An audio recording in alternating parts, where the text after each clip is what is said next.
Boogity, boogity, boogity. Let's go racing, boys. Boogity, boogity, boogity.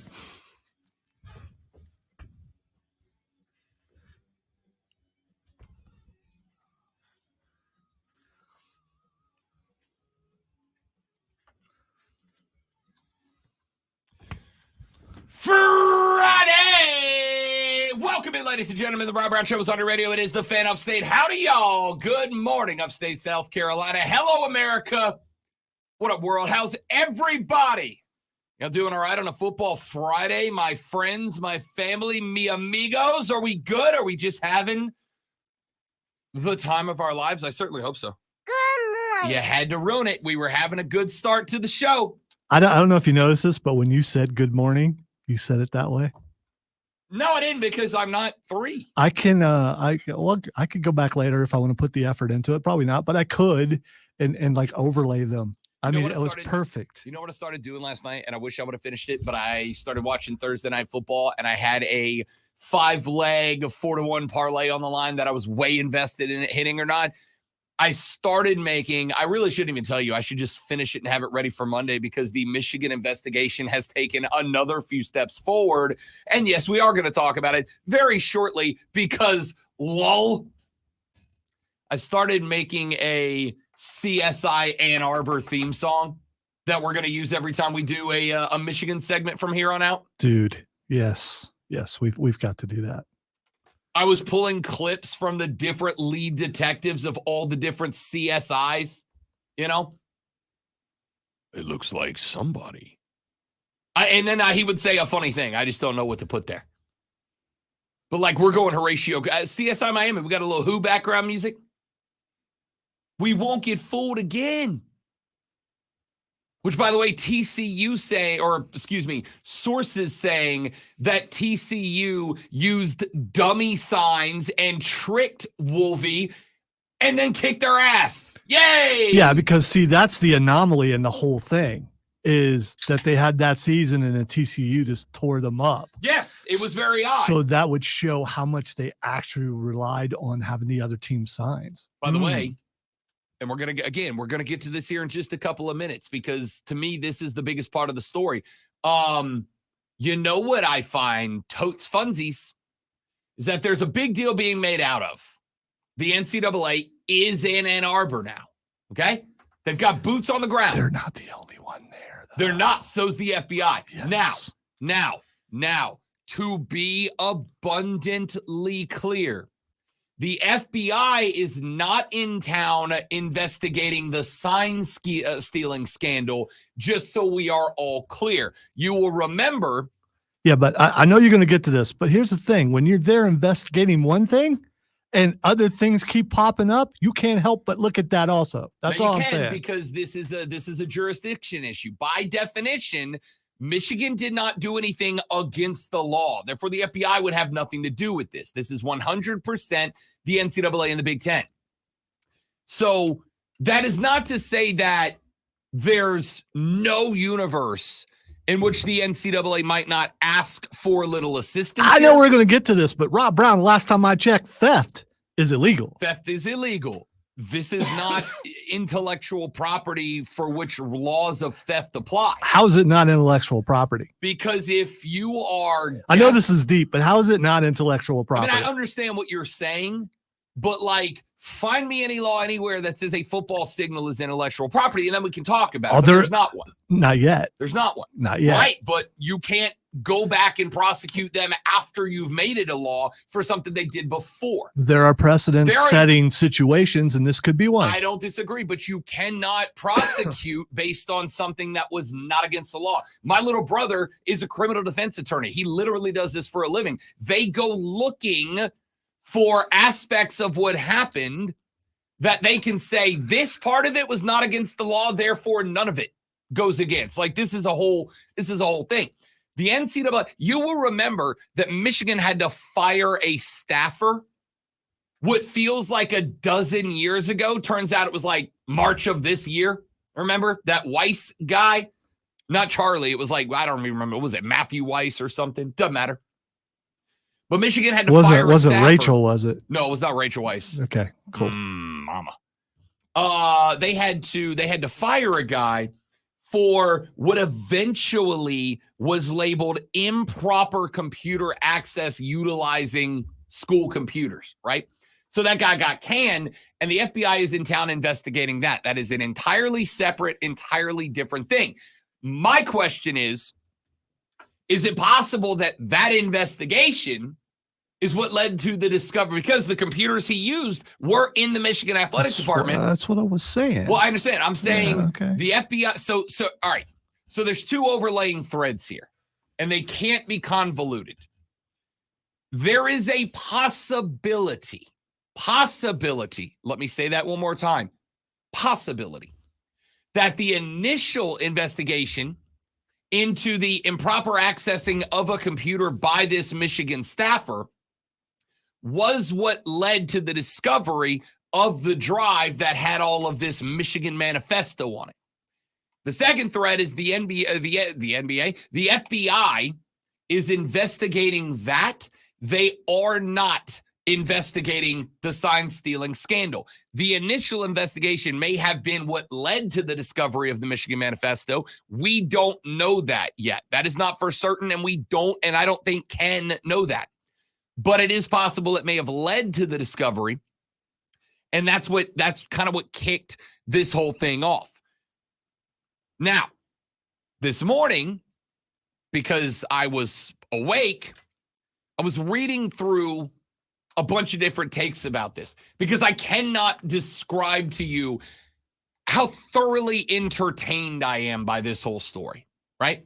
And not even because of the sign stealing, although that aspect of it is interesting. This, to me, is like I know we kind of made the joke a minute ago. This is like a really fleshed out episode of CSI, right? Because you've got the initial clip. I don't know how many of you watch CSI. I'm a huge fan. I love CSI. All right. Now, over the past year or two, since I moved in with the lady friend, we have moved Law and Order to the top of the list. But I always loved CSI. My favorite CSI was CSI Miami. That's the one where Horatio would put on the glasses and then the Who would go, yeah! And that was the start of every episode. Great show. I love this because it's like college football CSI, right? So the opening intro of CSI always has the detectives showing up at the crime scene, right? And you'll have a lot of details. You got a dead body. You may or may not have a murder weapon, but they don't really introduce you to what the setup of the story is. You just know you got a dead body and Horatio's got a pun. This man was killed when someone stuffed a watch down his throat. Oh, well, I guess he's out of time. Yeah! All right. So that's how the episode starts. And that's what we got a couple of weeks ago when they said Michigan stole signs. Like, not just like went to a game, had coaches looking across the sideline and figured out that when the coach did this with his hand, it was a screen, right? Like they went through some stuff and that's all we got. And we were all like, oh, this is interesting. Is Michigan in trouble? All signs point to yes. Like it was great. And then we start learning about staffers and we start learning about Venmo bills for GA tickets to all these different schools. And just like in CSI, every time there's a murder, there's always like a little clue right out the gate, right? There's always like a little clue. There's like a torn business card on the ground. And it gives you just a little morsel. The business card has like some shady character's name on it. And it kind of throws you. You're like, okay, is he a suspect? And then it turns out that like, no, he met the victim earlier that day at a casino and the person like actually stole the bad guy's wallet. That's why he had like, it's always something weird. And that's what we got when we started talking about a staffer buying GA tickets, but he wasn't going to the games. He was sending interns to these games, but he wasn't just going to Big Ten games. He was going to SEC games and ACC games, possible Michigan opponents down the line, right? It's another little smattering of clues tossed in. And then just every handful of minutes, you get another big clue that kind of starts to hone in. And by the end of the episode, it always ends with Horatio Caine pulling a gun on the bad guy and telling him, if I was you, I'd watch out. That's a call back to the watch. Remember the watch joke? Yeah, From a yeah. few minutes No, ago? I got it. It's you brought it round We're all the way back to the beginning. just like they do. Professional, man. So here's where this does get a little interesting. We have been sitting here, Zoe, talking about what?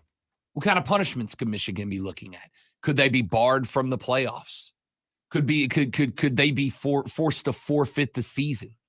Might they have to give an appearance in the Big Ten championship game to Ohio State via forfeit, right? There's all these different discussions going on about what the punishment might be. But then I read this morning something that I found very interesting. If the NCAA does indeed decide to hand down some sort of punishment, guess what Michigan has? 90 days to appeal. If this investigation was to wrap up today, y'all, the Natty is less than 90 days away. Michigan is playing for a Big Ten championship. Michigan could be a playoff contender, a playoff frontrunner, and theoretically a national championship winner, because all they have to do is delay the appeal until the very last of the 90 days, which would make them outside of the championship window. Now, of course, then there would be the talk of asterisks. Then there would be the talk about, should they be allowed to celebrate? Should the NCAA revoke that championship? If they win it, would it then be awarded to the team that Michigan theoretically beats in the national championship game? But here's the thing. So they avoid what is the true contentious issue. What do you do with them this season? The answer is nothing. The answer is nothing, because you've got a 90-day protocol that all they have to do is stay within that 90 days, but stay toward the end of it. And there's zero impact on them for this season. And let's be real. Did Reggie Bush win a Heisman Trophy? Yeah, we all saw him do it. We all watched that ceremony. So the NCAA revoked his Heisman Trophy. Now they've given it back, but they revoked his Heisman Trophy. In all the years that Reggie Bush was not a Heisman winner, we all know he was a Heisman winner. They've taken natties away before, but do any of us sit here and go, there was no national champion? No, we don't, because we saw it happen. Now, all of those things. All right, your scenario is bogus in my mind and in many minds that come from a certain state. Michigan has to beat Ohio State. They haven't done that yet. Michigan has to beat Penn State. They haven't done that yet. Oh, I leaned heavily on that theoretically. Okay, so if they get by those two teams, yeah, all that is a possibility. But if they lose to one or both, that takes care of the problem. That's why I leaned real heavy on that theoretically. I lean real heavy because there's a lot of football left for the Maize and Blue left to be played. And on top of that, as Lonzo has so appropriately, say apropos, but then I realize you got to say appropriately pointed out over the last couple of weeks we've been talking about this. If Michigan has been heavy leaning on the reliance of stolen signs, and now everybody's got those cartoon-sized binoculars turned to their program, they probably can't lean on that anymore. Penn State and Ohio State changed their signs up before that game, and now Michigan not only has to win a football game, has to win 3 football games, because they got to beat Penn State, Ohio State, and win a Big Ten championship, I think. Though I think if they beat Penn State and Ohio State, the Big Ten championship doesn't matter. They can lose it and still go to the playoffs. We'll see. But they've got to win 2 of those 3 games in one order or the next, and do so after a complete retooling of how they approach football games. Because if you don't have stolen signs anymore, now you got to prepare like everybody else. And if that's the case, that job just got more difficult, especially if you have to start preparing like a normal football team 9 weeks into the season. And also, we don't know how reliant they've been with this over the last couple of years. Let's say this has been the norm for like 2 years straight that they've been doing this or more. So that is, everyone has learned this is how we play defense. And now you can't play defense that way anymore. I mean, so everyone who's been recruited knows how to do this. They're all putting their ones up in the air and acknowledging. It could be ugly. 100%. 100%. Talent-wise, though, Michigan has the talent to win without that. Without a doubt. Yeah. Without a doubt. So for Michigan, it's time for reflection. It's another watch joke from the beginning of the segment. No, I got it. And you did it pretty well. And KWNSC. There we go. I can do this. KWNSC pops in the chat. He says the other possibility is the Big Ten can enact punishment. They are also investigating. I agree. Now, I will say this. I don't know what the Big Ten's protocols for appeal are. Strip them. That's why the Big Ten's in charge, not Ohio State. I don't know what the Big Ten's protocols are. I don't know if they have an appeals process. I have to assume that they do. And if they do, I don't know what the length is. But here's the other thing. The protocol for an appeal does not start until the investigation is concluded. When the NCAA, and I assume, though I don't know what the window is, the Big Ten say, hey, this investigation is closed. Here's our findings. Here's our results. Here's our proposed discipline. That's when the window for appeal opens, right? And the question mark is, how deep does this thing go, right? Like, how big is this? How many people are involved? How much information did they have? How long has this been going on? How recently has it been going on? They've got to get all of that data, compile it, put it into reports, put it in a 3-ring binder, and present it to each other and to Michigan. And if they got to go through all that, it could be another month, 2 months, 3 months before they conclude the investigation. And then there's a 90-day window or whatever it is. And you're not even mentioning what the Clemson and Tennessee fans are saying now online like crazy. Well, that Michigan shared their information with South Carolina, and that's how they won the last 2 games last year.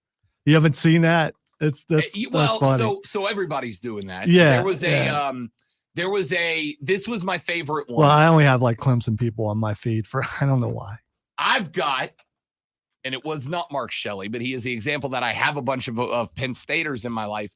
There was a theory on the Penn State message boards yesterday that Harbaugh gave Ryan Day info on how to beat Penn State so that Michigan, Ohio State would be the big game of the year in the Big Ten. Harbaugh helped Ohio State beat Penn State so that Michigan and Ohio State would both be undefeated at the end of the year. Everybody got free stuff from Michigan. That's the dumbest thing ever. That's the most far-fetched thing of all. Yeah. I mean, yeah, no. Ladies and gentlemen, we got to run to a break. We got a lot of football to talk about today on the radio broadcast. When we come back, however, one segment, shut up and deal with it. It is World Series game day. Game number 1 tonight. We've got the Rangers. We got the Snakes, the Arizona Diamondbacks, the major underdogs. So, who do we like? Who do we got? Who are your Fall Classic winners? We'll address game 1 and my overall World Series thoughts when we come back on the Rob Brown Show in the Fan Upstate. I thought you said I had to read here. Nope. Cool.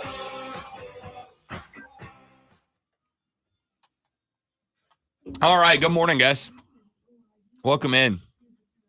He did it again. It's same cadence. The good morning. Good morning. No, see, that wasn't it. It's when it's natural. He sounds just like the kid. That might even have been Rob when he was a child recorded. It could be.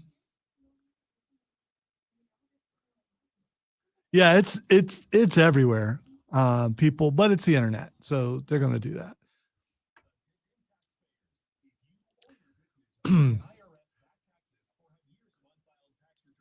Michigan ain't sharing with anybody. That's just, they're just not.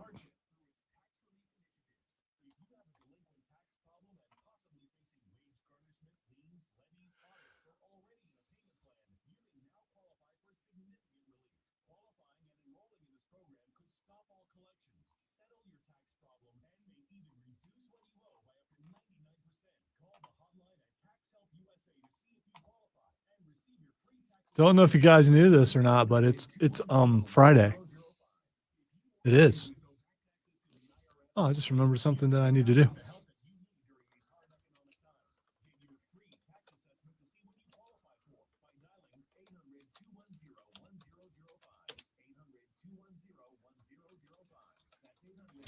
There's nothing, well, there are a few things that I probably love more, but I really enjoy writing Michigan cheating scandal into my chapter titles. It's just,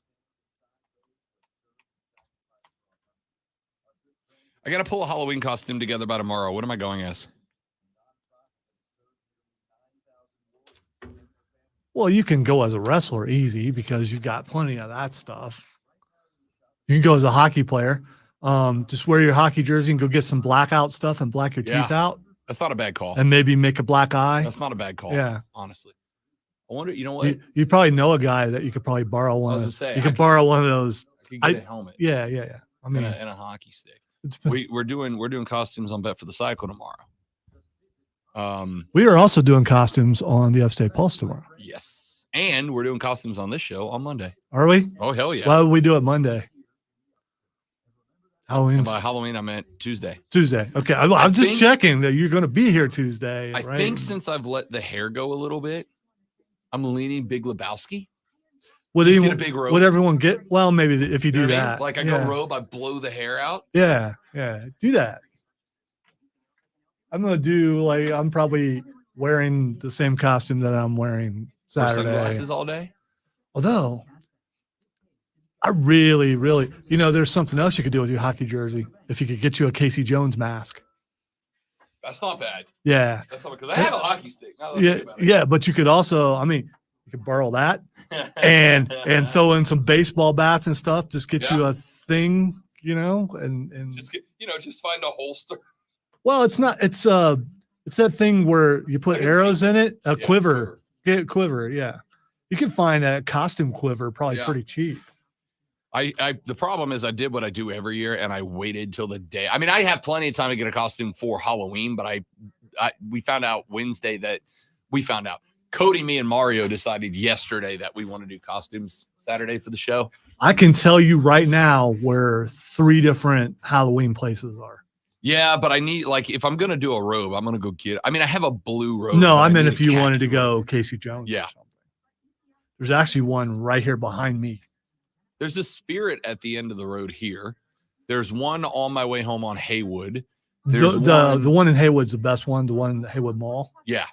That's a big one, right? Yeah. A big one? That's the best one. Yeah, I may pop by there today. It's fun just walking in there and looking around. Yeah. Because they have the big, huge, scary animatronic stuff that you can buy and things like that. I need to go back by because I forgot to get stuff to blacken out my teeth.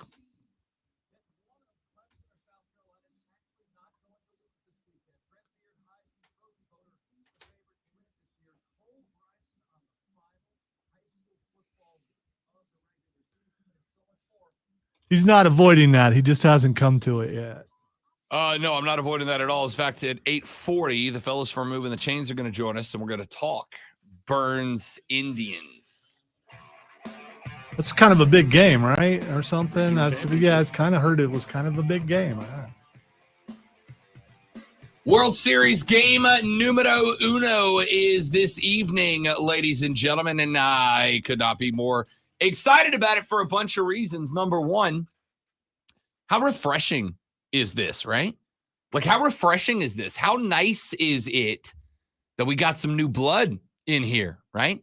We got the Texas Rangers. We got the Arizona Diamondbacks, snakes alive, which I love. But we also have new blood in terms of young, fun, exciting players. Corbin Carroll is a dude. Ketel Marte is my pick to win World Series MVP. He's plus 900. I think it's a bit of a stretch, but I also think he's been arguably the most consistently productive player in the playoffs so far. I think he's worth a look. On the other side, Corey Seager is a bro. Aroldis Garcia, who was just Astros killer in the ALCS. He was close to perfect. This is a really well set up World Series that I'm very excited about. And I think there's something to be said about a great matchup here because I think it is. There's some interesting spots that I think provide both teams distinct advantages. I think there's a little bit more enthusiasm out of the Rangers, but I think the Diamondbacks have a better bullpen, which means that there is the setup for a lot of late inning lead changes, right? The offense for the Rangers is going to do what they've done all season long, all playoffs long. They're going to be hot out the gate. They're going to be good out the gate. The question mark is going to be, can the Snakes hang in there, wait till they get to the back end of what the bullpen looks like for the Rangers, and string together runs in the 6th, 7th, 8th, and 9th innings? And if the answer is yes, they'll steal a couple. I absolutely think that this is a game, this is a series, but these games as individual games are all set up to be 1 and 2 run games. I don't know that I'm going to make a run line wager in this entire series, right? For those of you who don't know what I mean, there's 2 ways to bet on the line to a baseball game. The money line, which is where you're just betting on the team to win, right? Which in baseball is hard to do. In baseball, it's tough to do. And then you can wager on the run line, which traditionally means the team's got to win by 2 or more. Every now and then, if there is a big swing in talent level between one team, sometimes that run line will be a 2.5 run line, meaning they got to win by 3. But most of the time, the run line's 1.5. You got to win by 2. I don't think I'm going to be betting a run line game in this series. I think you've got great pitching. I think you've got very good pitching across both front lines.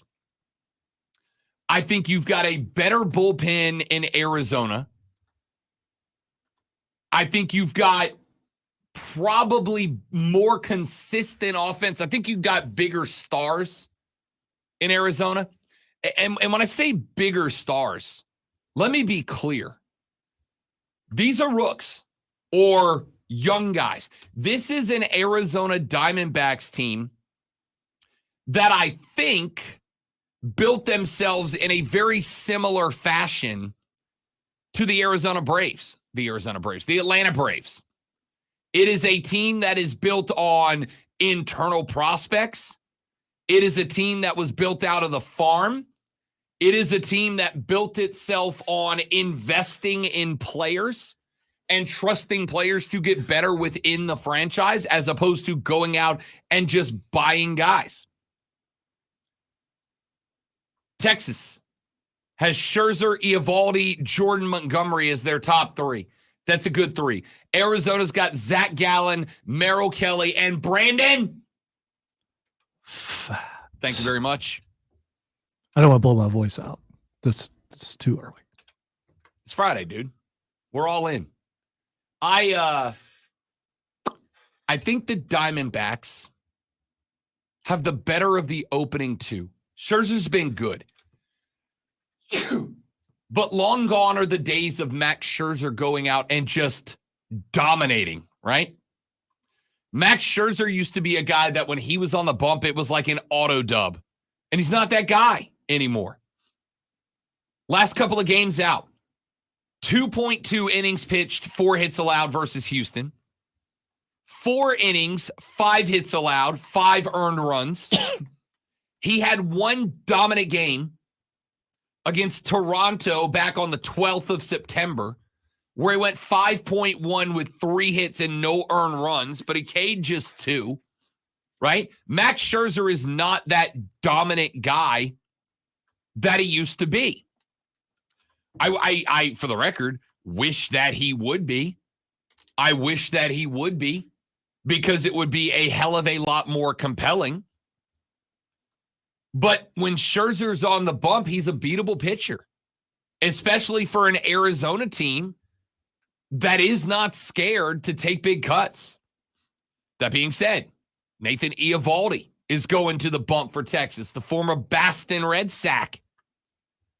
25 games so far this year, 25 started, 144 innings pitched, allowed 117 hits, significantly less than 1 an inning. 58 earned runs, gave up just 15 dingers, walked 47, K'd 132. He went out twice against the Astros. He won both games. In the first game, 6.1, 5 hits, 2 earned runs. In the second game, 6, 5 hits, 3 earned runs, but 2 of them were home runs. 2 of them were deep balls. But again, that's Houston. Is Houston's offense dramatically better than Arizona's? Not really. But it is a hell of a lot more experienced in big game situations. That being said, the Arizona Diamondbacks snuck in as a wild card team. They at one point were leading the LA Dodgers in the NL West. Then they fell face first into the mud and ended up winning 16 fewer games than the Dodgers did in the regular season. But then they caught the Dodgers in the divisional round. The Dodgers, the 100-win multi-World Series appearances Los Angeles Dodgers. They were like plus 230 to win that series. And they swept them. They swept them. Like the focus has been on the Atlanta Braves. And it should be. The Braves had one of the most elite regular season offenses of all time. And they lost 3 games to 1 against Philadelphia. It was not great. If the Braves didn't have the regular season offense that they had, the whole story would have been about the Dodgers' collapse, right? In any other year, we're talking about the Dodgers. Because the Braves lost to the Phillies, the same Phillies that went to the World Series last year. The same Phillies that were widely regarded as the hottest team in baseball entering the National League playoffs. The Braves lost 3 games to 1 against the hottest team in Major League Baseball. The Dodgers got swept in 3 by an Arizona team that had to fight their asses off just to get in, just to be there. And they got swept. Lost 2 at home, 1 in Arizona. Any other year, if it wasn't for the Braves offense this year, the Dodgers would have been the story. And I would go one further and say, it's not that the Dodgers would have been the story. It's that the Diamondbacks would have been the story. It's that Arizona not backing down, right? Because it wasn't necessarily, in my opinion, it wasn't necessarily a Dodgers collapse. It was a Diamondback surge. Like this team had a lead over LA around the All-Star break and then lost the division by 14 games. You understand? 14 games. So over the span of 80-ish games, they gave 14 back in the same division. That's not great, Bob. Not great at all. But when it came down to it, the playoff time, the Diamondbacks were right there. They ain't scared. This is not a team that is going to shrink from the moment. Because if they were going to shrink from the moment, they would have shrunk from the moment against the mighty 100-win Dodgers in the NLDS. Not only did they not, they blew up the moment. If this is a team that was going to shrink from the moment, they wouldn't have gone to Philly needing to win 2 at Citizens Bank, a place where through that part, through the wild card round, through the NLDS, where the Braves played, and through that portion of the NLCS, no team had won at Citizens Bank Park. It was a fortress. And they went in there and took not 1, but 2 consecutively, including a Game 7. This team, if they were going to shrink from the moment, would have already done that. But they didn't. And they haven't. And I don't think they will here. Give me the underdogs. Give me the Arizona Diamondbacks in 7. Now, keep in mind, Texas does have home field. So if there is a Game 7, it goes back to Arlington. And the folks in Arlington, they have been to the World Series twice. They have won none.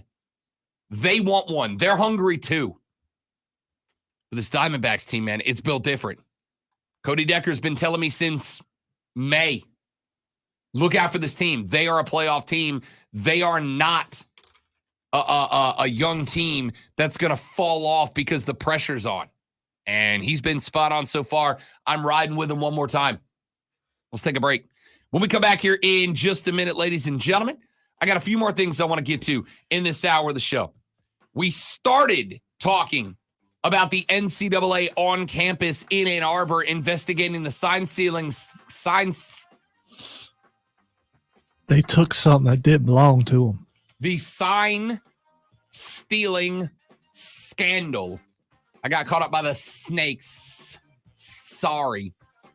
When we come back, we take a look at the sign stealing scandal and the investigation ongoing by the NCAA, the Big Ten, and the FBI in Ann Arbor. We do that next on the Rob Brown Show with the Fan Upstate.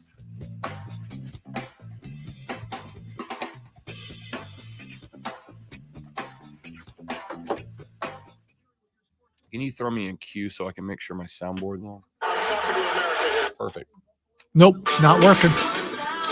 Definitely not working. I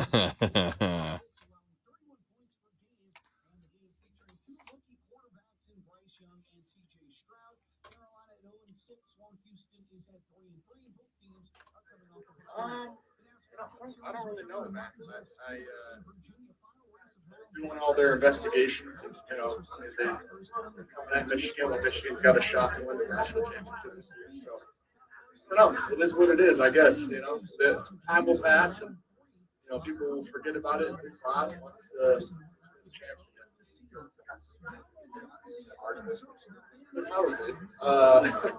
Yeah.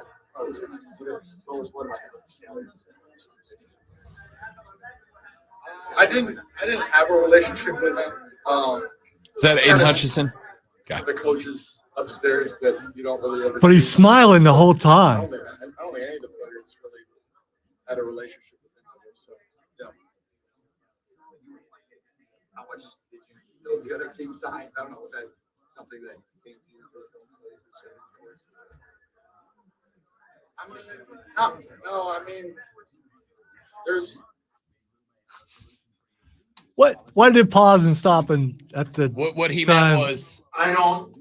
Yeah. I don't know. Yeah. I don't know if. I don't quite know how to answer that, to be honest. He's smiling the entire time he's answering those questions. That's Hell no. yeah, Not questions asked. yeah, he knew. He absolutely knew.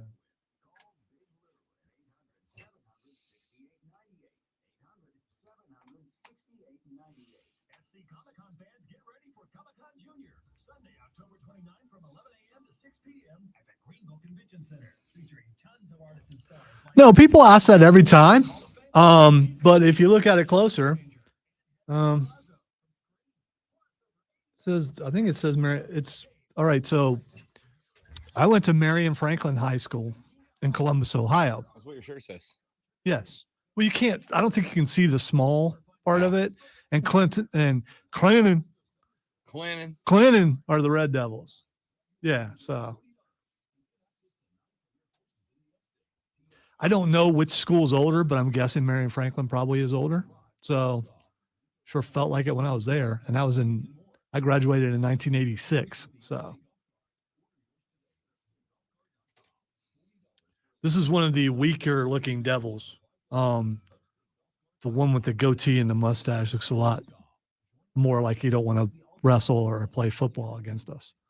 Although you did want to play football against us because we were not very good. Wrestling, though, you didn't want any of that.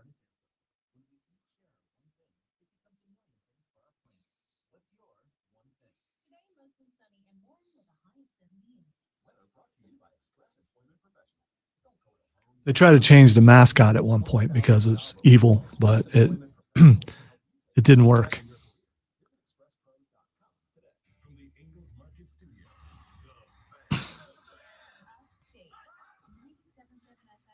I remember my friend jumping on the bus before a game. He was from Kentucky, had just moved there and said, We Red Devils. So he might have actually been from Clinton. I don't know.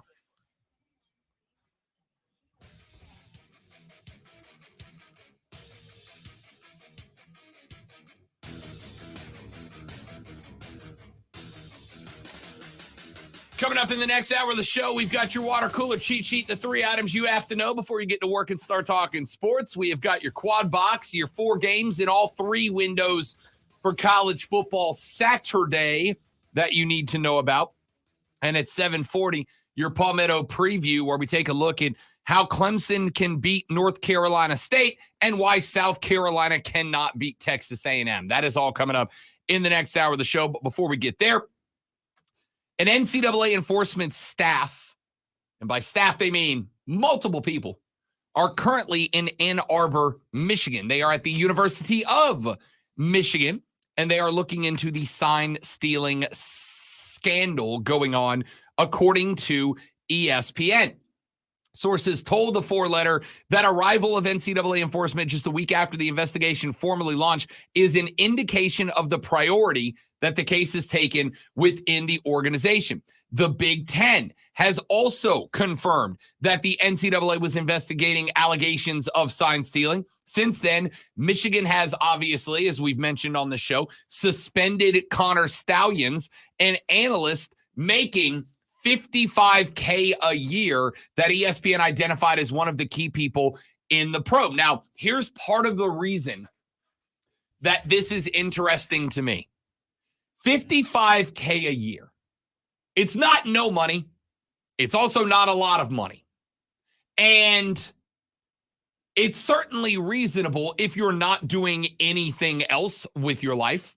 You don't want to pay your bag man or whatever you want to. You don't want to pay him too much, because then people go, why is he making this much money? You know, maybe there's some other funds underneath that get allocated that he's able to use, you know, that sort of thing. And that's why this is interesting. Because if you are buying football tickets to 30 games and you're buying prime tickets, right? Because you're sitting first bowl, 50-yard line directly across from the team you're scouting there, and you're talking about a minimum of 30 games. I'm not a math magician here, but that's a lot of money. It is. I got something stuck in my head. I got to say it and maybe it'll go away. Jim Harbaugh went down to Georgia. He was looking for a sign to steal. Now I feel better that I was able to get that out. You want to take a break and go write your parody song? I would not take long at all. Harbaugh went to Georgia. So it was in a bind. It was playoff time. There. Yeah, I mean, I could coming together. I could do it. It's coming together. So this is interesting in the fact of that's a lot of money for a guy making $55K a year. Now, we can take the easy bait here and go, that's not necessarily his only job, right? Some of us work a lot of jobs. Rob has 37. Give or take. Some of us work a lot of jobs. Some of us like to work a lot of jobs, consistently work a lot of jobs because we like to A, stay busy, and B, have more dollars. I'm a big fan. There's also the possibility, wait a minute, Zoe. I don't mean to interrupt, but ESPN has a special guest on television right now. Scott Stapp and Mark Tremonti are breaking the World Series down, ladies and gentlemen. I don't hate it. Look at Scott Stapp with Linda Cohn. For the love of, can you take me higher? I don't know. From Look this at Tremonti with the strap beard. Yeah. Tremonti still looks like a rocker. Scott Stapp looks like your friend's dad. He looks like John Harkes a little bit from this angle. I'm just saying. You're not wrong. He does from this angle. You think Harkes can sing some Creed? I don't know. He's taking some time. Maybe see if we can get John Harkes to the karaoke bar soon. I will break my no karaoke rule if I can get Harkes to do Creed. John Harkes, if you're listening, I hate karaoke bars, but I will break that rule if you and I can do some Creed. I think from what I'm seeing, Linda Cohn is scared of Tremonti. Look at her. She's like, I mean, look at Mark Tremonti. yeah, He's intimidating. he's a rocker, dude. He's All also one of the best guitarists. He's incredible. Yeah, I've seen him twice by himself. He's incredible. All right, so let me get to let's get back to this Michigan thing. So there's the possibility that Connor Stalions does not only work at Michigan, that he works other places too. Now, if we're looking at that, certainly is a possibility. There's no doubt that that is a possibility. There's also the possibility that there was some what do you call it at work when you've got the extra money, like you're throwing a party and you need supplies and the boss is like, take it out. Petty cash. Little Michigan petty cash laying around. Yeah, we don't really know about petty cash, so Yeah, that's that's why you had trouble thinking of Yeah. it. Maybe there was a big old box full of petty cash and he was able to dive in there. And if that's the case, that puts Michigan on the forefront of this investigation as well, right? Now, let me make one thing abundantly clear, because there's a lot of clickbait on the internet right now, because the FBI is also in Ann Arbor, Michigan. The FBI is also doing an investigation, but that is a different thing. It is not connected directly to the sign stealing investigation. You will remember back earlier this year, Michigan had to lay off a staffer because of improper access of a computer within the university, that is to say, the athletic department facility. And that is what the FBI is investigating. Now, the interesting question here is that how the NCAA got access to the drive that had the sign stealing information and the Michigan manifesto on it? And there's a strong possibility that the answer to that is yes. There's also not a guarantee that the answer to that is yes. We just do not know yet. So the FBI investigation is a separate thing, and until it is reported or proven that they are connected to each other, we can't say that they are. All right. It's fun to speculate. That's part of the job. But there are some lines you gotta be careful about crossing, even in speculation. Now, what we do know is the timing of this is very interesting. We learned within the last week that through the Detroit News, ESPN, and a bunch of other sources, we learned that the NCAA has begun to search the electronics of Michigan football staff members. Hey, bro, let me see your iPhone for a minute, dog. Let me see that iPhone. Can you go ahead and unlock that for me? Bro. Need to take a little gander through the data. Stick your face over here for a second. Yup. Can you look at your phone, please? Right? So we know that I don't think, if you're the NCAA, you don't dive heavy into the actual electronics unless there is something that you are looking for. Now, let's be very clear.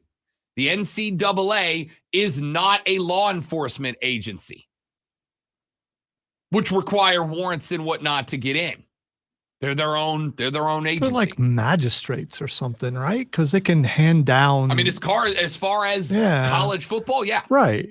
It's like going to HR and where you work. Right. The point is, if there was something sneaky going on at your office that the cops were investigating, the cops would, and I'm not an attorney, but the cops would have to get a warrant to go through your digital devices, right? The NCAA does it for staff members at a school. But if they're already in there and they're looking for stuff and they find some things that are not on the up and up, they have to report it, right? To somebody. The NCAA? No, I'm talking about the cops. I know you keep, These are separate things. I understand. But if you see something that's not on the up and up while you're investigating something else. You mean like if they find evidence of an actual crime? Like if Jim Harbaugh's got murder photos on his phone? He does not, I would think. That guy can sneak up on anybody. Just, you hear him breathing with his mouth all wide open. Yes, I did see him at the scene of the crime. Can you describe what he was wearing? Khakis. And a big old M. He had on receiver gloves for some reason. Yeah. Anyway, so yada, yada, yada. The timing, like we said, the timing to me is what is very interesting about this. The time frame of the investigation has not been announced, and I don't know that they can, right? It's kind of hard to put a time frame on an open investigation like this because you never know. You might go in thinking you're almost done, and then you get access to a defensive coordinator's phone who's got a video on there from Connor Stallions going, "Hey, coach, it's Connor.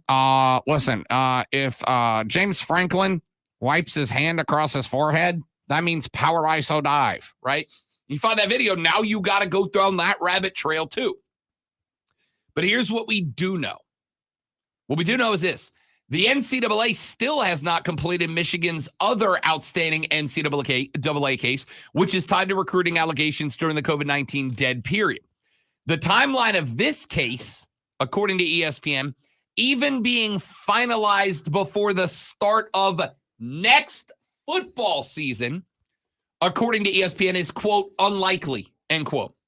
And we mentioned this already earlier in the show, once the NCAA investigation ends and a notice of allegations is sent, Michigan then has 90 days to respond, which means that even if the investigation ended now, like right now, the window that Michigan has to file an appeal ends well after the national championship, which sucks because that means we're like way less than 90 days away from football season being over. Boo. But that 90-day window, even if the investigation ended today, which, spoiler alert, it will not.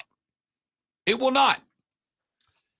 The appeals window is still after the national championship, which means the NCAA itself does not have any reason, justification, or standing to remove Michigan from the playoffs, from the regular season, from the Big Ten championship, or from the national championship, should they meet any of those qualifications. The thought that I've seen thrown on social a couple of times is, well, what about the Big Ten? Could the Big Ten step in and do anything?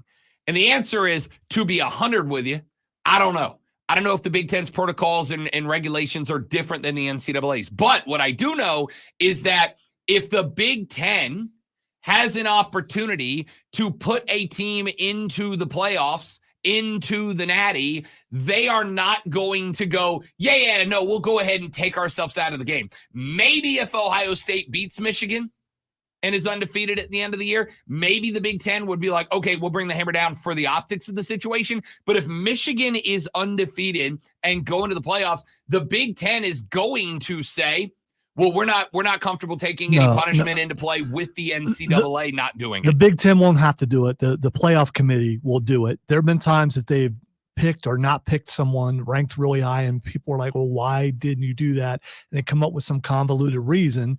And in this case, they'll say, well, Michigan, they have one loss and strength of schedule was not really good, margin of victory. They'll come up with all these reasons to keep them out. That is the wild card of this whole thing, is the playoff committee. Now, the only way that this really hits the skids is if Michigan is undefeated in the Big Ten. If Michigan beats Penn State, if Michigan beats Ohio State, if Michigan wins the Big Ten and Michigan goes to the playoffs undefeated. I don't know if it's possible, but unless there are 5 undefeated teams. Even if there are, I don't see it happening, right? Even if they are, I don't see there being teams that you can justify putting over a Michigan team that is beating everybody by a lot, right? Your undefeated teams right now are Georgia, Michigan, Ohio State. There's a guaranteed L. Florida State, Washington, and Oklahoma. So you would need Georgia, who still has Alabama out there, and Florida this weekend, which, by the way, is not a guaranteed win to me. We'll talk about that later in the show. You would need Florida State. You need Georgia, Florida State, Washington, and Oklahoma, all 4 of them not to lose a game. So it's a possibility. It's And by the it's way, unlikely. It is unlikely. And you would have to have Michigan, I think, underperform a couple of times because right now they're sitting on 19 first place votes. Ohio State has 3. FSU has 3. Washington has 0. Oklahoma has 0. The only team with more is Georgia. And oh, by the way, Michigan's taken about 15 first place votes away from Georgia. So there's no entities right now that do not consider Michigan worthy of a playoff spot. You either, if you're the playoff committee, are you kind of hoping Michigan loses a game now to justify dropping them without having to go through all the muck? I don't know. Hey, Lonzo, we should do a sports flash like right now. Such a great idea, Rob. Thanks. Josh Allen and the Bills squeaked out a win. Yeah, I rewrote your story last night, taking down the Bucks 24-18. Just Josh went 31 for 40 for 324 yards and 2 touchdowns and added one more on the ground. Baker Mayfield completed 25 of 42 for 237 yards and 2 TDs for Tampa, who had a chance to tie the game as time ran out. Yeah, it was a Hail Mary, but it should have worked. Damian Lillard made his debut in Milwaukee last night, scoring 39 in a 118-117 win over Philadelphia. Giannis added 23 and 13 rebounds. James Harden was told to stay home by the 76ers, who were led by 31 from Tyrese Maxey and 27 from Kelly Oubre Jr. off the bench. Tune in this Sunday for wall-to-wall NFL action on your home for the NFL, The Fan, Upstate.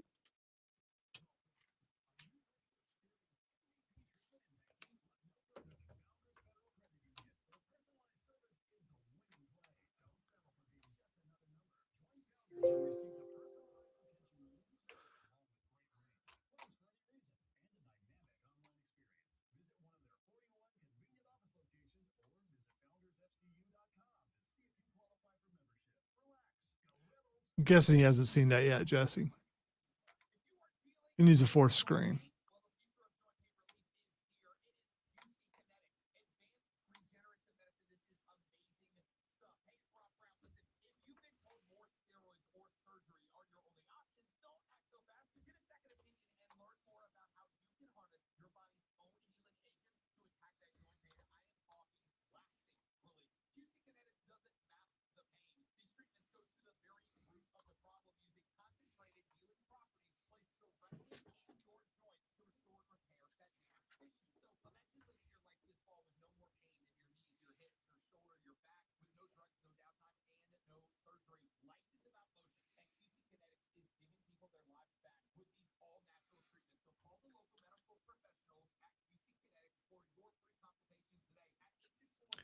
All right, so I got a good portion of the first verse written, and also, it turns out this is more him going up against Sonny Dykes.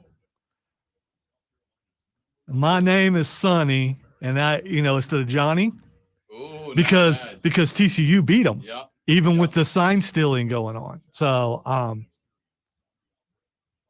so I got myself an idea. We'll see if we can get it done. We could have it done and recorded by Monday, maybe. I don't know. I like it.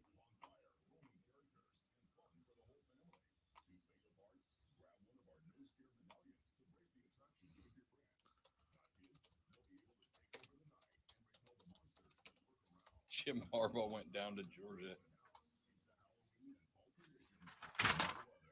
Harbaugh went down to Georgia. He was looking for a sign to steal. He was in a bind. It was playoff time. And TCU, I'm trying to read it. It's dark. TCU had an offense that was real. Yeah. I got to hear music, too, when I'm doing it because I'm hearing the tune.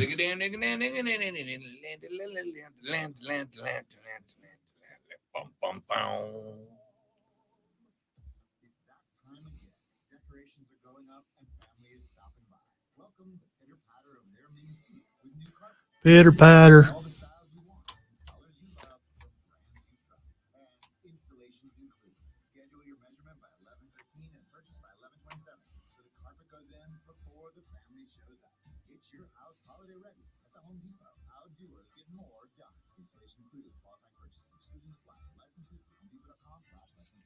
Matt World in the first break. And 4. Luckily, other things come easy, like banking with Chase. On a tip from his banker, he set up AutoSave in the Chase mobile. So what are you saving for, Bruce? Smart bankers, convenient tools, one bank with the power of both. Visit chase.com/checking. Chase, make more of what's yours.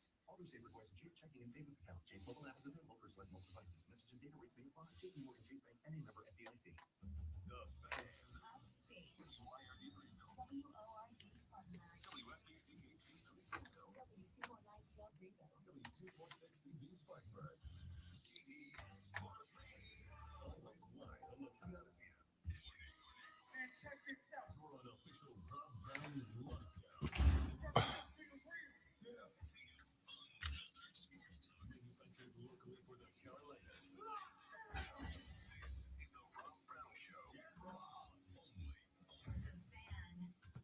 Yeah. Hour number 2 of the Rob Brown Show starts now. Welcome back, ladies and gentlemen. Robin the Great Malonzo with you on the Witness and Pitch Show. Spectacular to have you. Thank you very much for coming by. Hope that you are just living your best life on a football Friday as we get set up for what could, maybe, possibly, potentially, theoretically, be a pretty good college football Saturday. We'll find out. Coming up in the next segment, I've got your quad box, the 3 games you have to watch in all 3, or excuse me, the 4 games you have to watch in all 3 college football windows, noon, midday, and night. One of the 2 South Carolina teams that we cover in depth has made it into the quad box. The other did not. I bet you can guess, but find out in the next segment. Nope. Then, coming up at 7:40 today, we got your Palmetto preview. I put up a poll on Twitter late last night because I was awake. I put up a poll on Yeah, Twitter I don't last night. appreciate the language, man. I mean, you could have done better. The Twitter poll says, for those of you that are not yet awake and checking your social media, because I stayed up past my bedtime last night watching that game because I was in the midst of hitting a 4-leg 6.5 to 1 parlay. Thank you very much. Twitter poll says he hates it, but the Rob Brown Show South Carolina covering the spread is basically impossible. So can the Gamecocks shock the guy who claims to know ball? And I put up 4 options on the poll. Yes, Gamecocks plus 10 hits. Close, Gamecocks inside 6. No, they lose by 14-ish, or USC gets blown out. And as of right now, and it's a lightly voted upon poll because I posted it at 10:45 last night, and it is now 7:03 in the morning. Only 44 votes on the poll so far. But in 44 votes, almost 70% say SC gets blown out. I don't like it. In fact, I actively dislike it. I just don't see a path to this being a competitive game. If it's in Columbia, maybe I feel a little bit better about plus 10. By the way, in fact, let me look because I put that up with the early line. Which was SC plus 10, meaning that you add 10 to the final score of the Gamecocks, and if it is then more than Texas A&M, they win. But I got told last night that line has steadily been making the Gamecocks even more of an underdog. Oh, wow. Yeah, it's not great. It's not great at all, actually. Let me go see where that line is at right now, because I'm gonna guess that line is probably moved towards. I'm gonna say 14.5. I'm gonna say that line is now South Carolina within 2 touchdowns, and I honestly still don't think they cover it. I think it's gonna be a rough ask of the Gamecocks, to be honest with you. I don't see a path to be competitive. So we'll talk about that coming up towards the end of the show. Let me see if I can. In fact, before I get there, I'll tell you what I think the line is. Oof, minus 15.5 are the Aggies now. Over 2 touchdowns. Yeah. Not great, Bob. Not great. So we'll come to that later on in the show. But before we do anything else in this hour, it is just after 7 o'clock in the morning. You are all up. You are all getting ready for work. You are all listening to us saying, Rob, Lonzo, when I get to work today and I sit down with my coworkers to talk sports, what, pray tell, must I know? And the answer are these 3 things in the water cooler cheat sheet. Are you ready for the playbook of the peculiar, the almanac of the absurd, and the encyclopedia of the extraordinary? Well, you better be, because we're diving headfirst into the 3 top stories that will have your coworkers saying, You hear that? even before they take their first bathroom break. No. Here we go. Welcome to the water cooler cheat sheet on the Fan Upstate. Water cooler cheat sheet, 3 stories you need to know before you get to work and start talking sports on your first smoke break. Item number 1. We have talked about this at length, so I'm going to cheat and I'm going to cram 2 stories into item number 1. One story that about 20% of you will care about. You're going to hardball it. I am going to hardball it. We have talked at length about this so far, so if you're just tuning in, go back and listen to the first hour on demand at thefanupstate.com on the podcast section. If you have not heard, the NCAA does have an investigative body that is currently in Ann Arbor, Michigan, looking into the sign stealing scandal. They have begun procuring and looking through the electronic devices of Michigan Wolverines coaches and staffers in order to find out how much they cheated. Now, the FBI is also in town, but they are investigating something totally different. Could these 2 things be connected?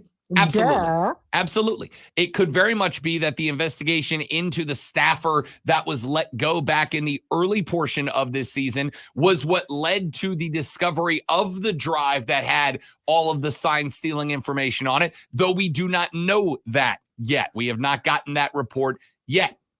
But the NCAA is currently looking into the Michigan story on campus in Ann Arbor. They are looking through the digital devices of coaches and staffers within the program to see what they can find. As we told you a couple of times during the last hour of the show, the Michigan Wolverines will have 90 days to appeal at the end of the investigation. Once the notice of allegations is filed, Michigan has 90 days in which to file an appeal. Even if the investigation ended today, that 90 days falls after the national championship. So the likelihood of the Wolverines being removed from playoff contention is pretty much 0 unless they lose a game or 2 and remove themselves. But we'll dive heavier into that later on.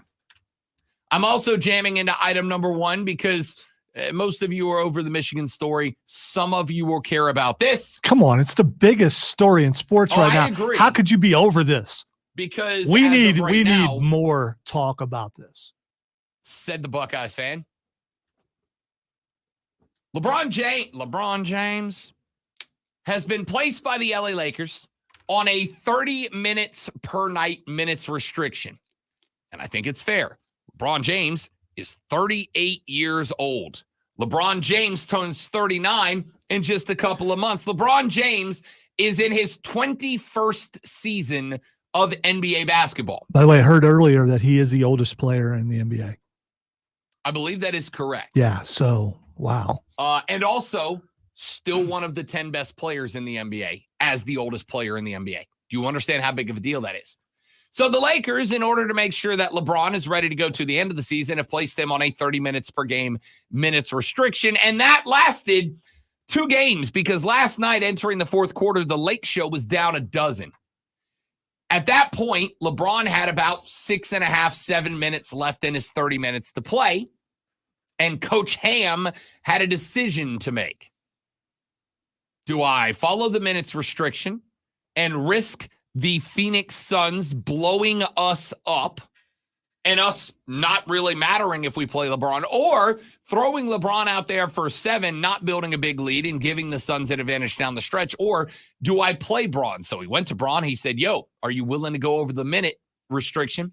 And according to LeBron James in his press conference, he said there was not a decision to be made. In a game like this, where the difference is to be made late in the game, I am going to play. LeBron James ended last night's game as the oldest player in the NBA with 21 points on 7 of 14 from the floor. Anthony Davis had 30 on 10 of 17 and 1 of 2 from deep. He also went to the stripe 10 times, knocked down 9 of them, and came up with 12 boards as well. And that was enough to overcome 39 points from Kevin Durant for the Phoenix Suns. Durant went 14 of 28 from the floor, 1 of 5 from behind the arc, 10 of 13 from the stripe, also had 11 boards in the effort. There were only 3 Suns players in double figures. Okogie had 10, Gordon had 15, Durant had 39. Nobody else was able to pitch much in. Only 4 players came off the bench for Phoenix last night. I lied. There was one more player in double figures, 14 off the bench for Jordan Goodwin. Exactly. Suns can't get it done as LeBron decides to go over his minutes restriction, and the Lakers avoid falling to 0-2 to start the year. They and Phoenix are both 1-1. Item number 2.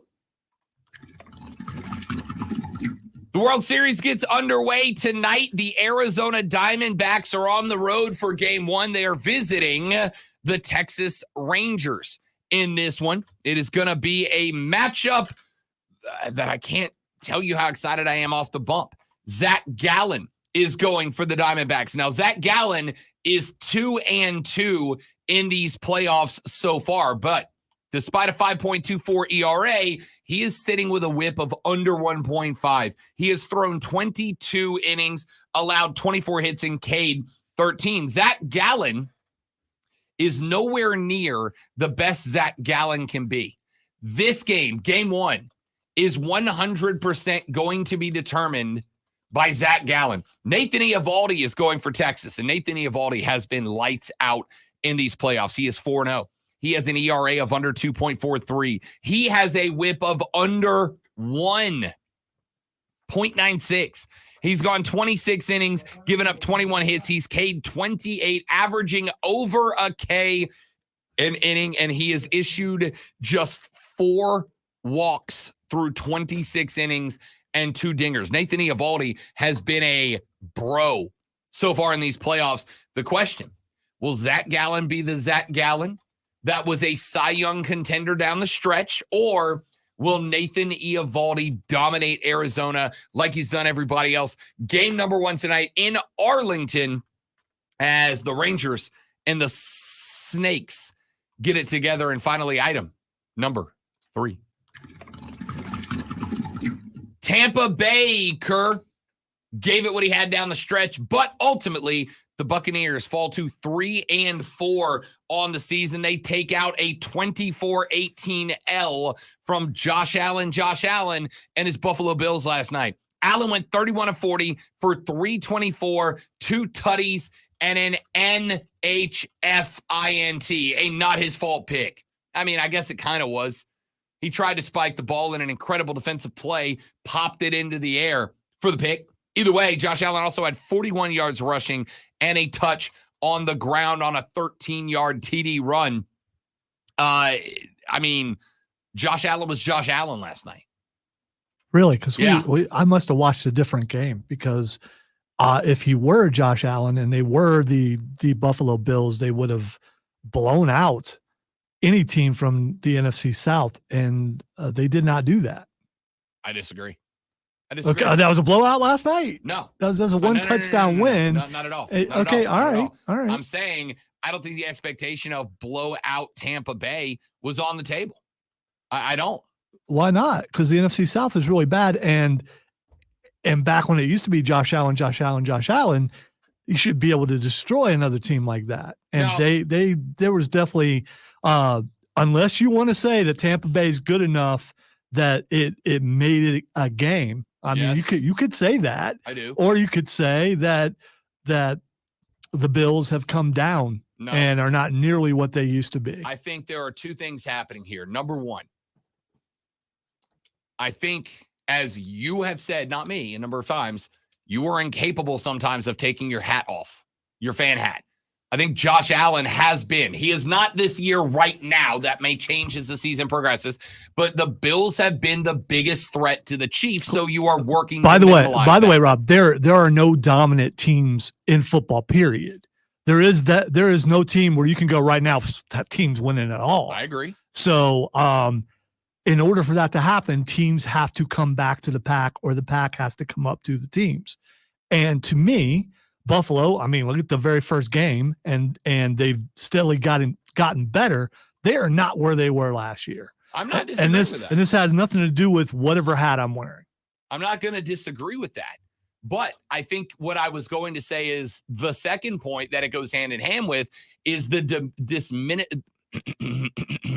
diminishment of Tampa Bay. I said before the season, Todd Bowles is not good as a head coach. He's a wonderful defensive coordinator. He is not a good head coach. I say this, I mean it. If Tampa Bay had an offensive head coach that knew how to utilize the skill set they have as an offense, Tampa Bay has not lost 3 in a row. They would not have lost to the Falcons. They would probably not have, or at least would have given Detroit a better game, and they've won everything else. Like Todd Bowles, Tampa Bay should win this division by 4 games, minimum. They should win this division by 4 games. They are that much better than everybody else. But Todd Bowles and his offensive staff are trying to build a defensive team when they've got the best wide receiver core in the maybe in the NFC, certainly in the NFC South. They just don't have the mentality, right? It's like because of Todd Bowles, they are trying to recreate the early 2000s Buccaneers, right? They're trying to recreate the Derek Brooks Tampa Bay Buccaneers. They're trying to recreate the Warren Sapp Buccaneers. Like, oh, we're a defense. Dude, you've got all the offensive capability to be one of, if not the best offensive teams in the NFC. Even with Baker Mayfield as your QB, who, by the way, just in case you're keeping track, went 25 of 42 for 237 and 2 tutties and had about 4 passes dropped. If this team had a competent head coach, Tampa Bay would be sitting at probably 5-2 right now. And that much better than everybody else in this division. I believe that. It's a problem. And it's continuing to be a problem. All right, let's take a break.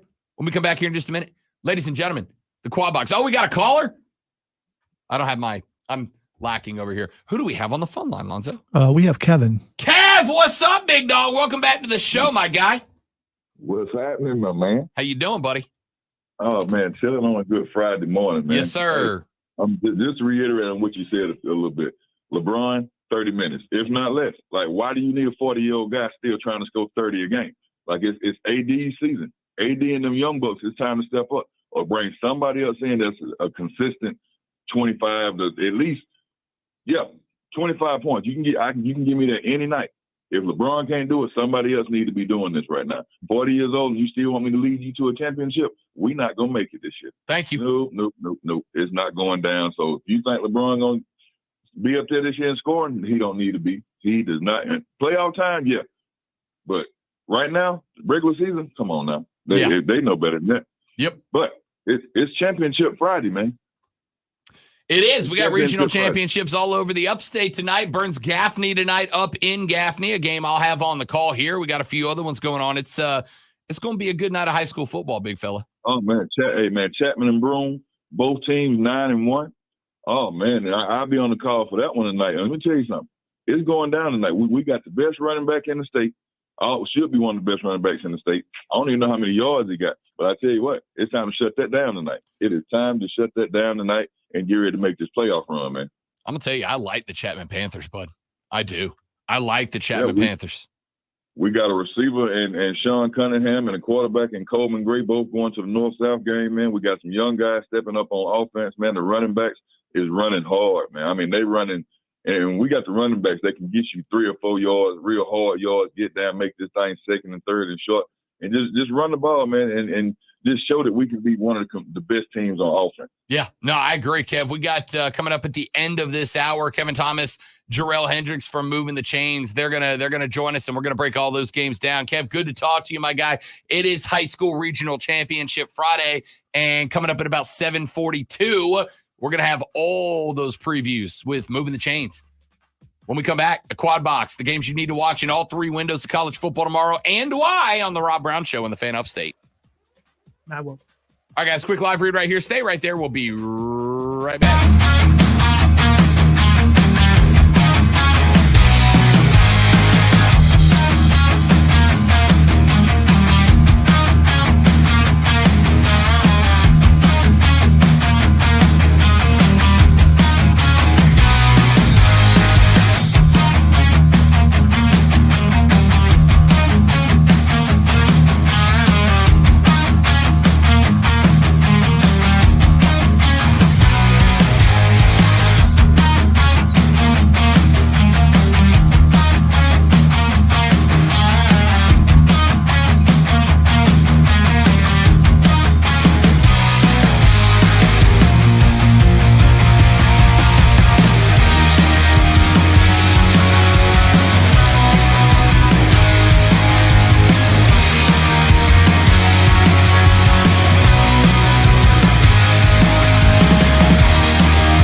Yes.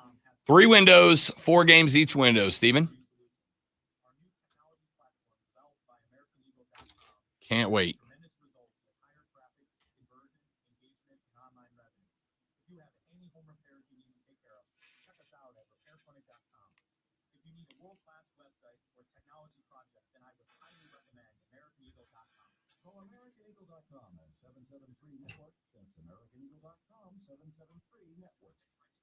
Do not back into my car. What are you doing?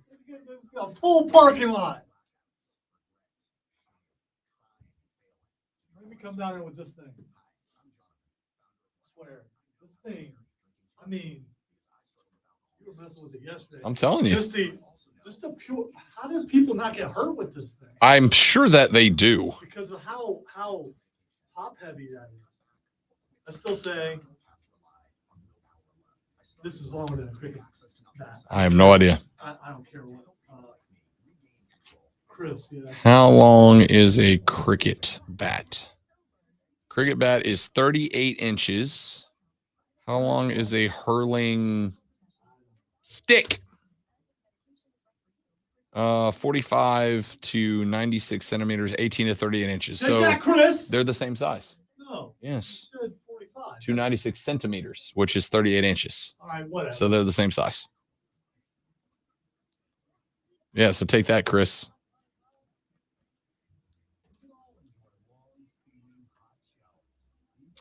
The objective of the game is for players to use an ashwood stick called a hurley to hit a small ball called a Sliotar between the opponent's goalpost, either over the What? crossbar for 1 point. What was that? Sliotar. Sliotar. It's Gaelic. Dadgum Sliotar. For 1 point, or under the crossbar into a net guarded by a goalkeeper for 3 points. The Sliotar. Sliotar. Ask Odie. Can be caught in the hand and carried. Odie, if you're watching, help. For not more than 4 steps, struck in the air or struck on the ground with the hurley. It can be kicked or slapped with an open hand for short range passing. A player You who don't wants want to to get carry hit the on the ball for ground more with the than 4 hurley. steps has to bounce or balance the Sliotar on the end of the stick, and the ball can only be handled twice while in the player's possession.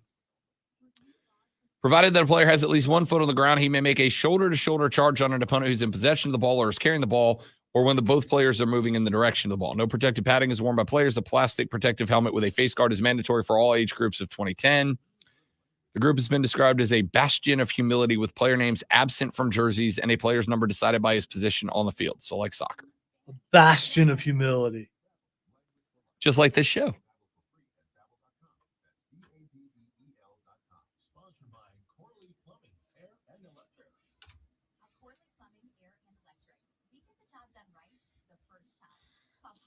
Financial Times columnist Simon Cooper wrote after Stephen Bennett's performance in the 2020 All-Ireland Senior Hurling Championship final that hurling was, quote, the best sport ever, and if the Irish had colonized the world, nobody would have ever heard of football. Well, you can say that about a lot of things, but I mean,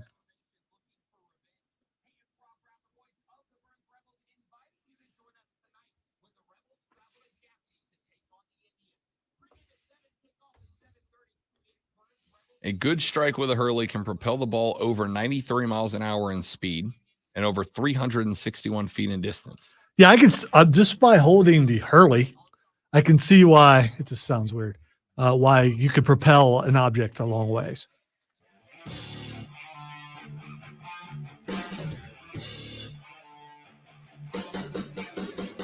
The Rob Brown Show carries on. It is the Fan Upstate. Rob Alonzo with you on a lovely Football Friday.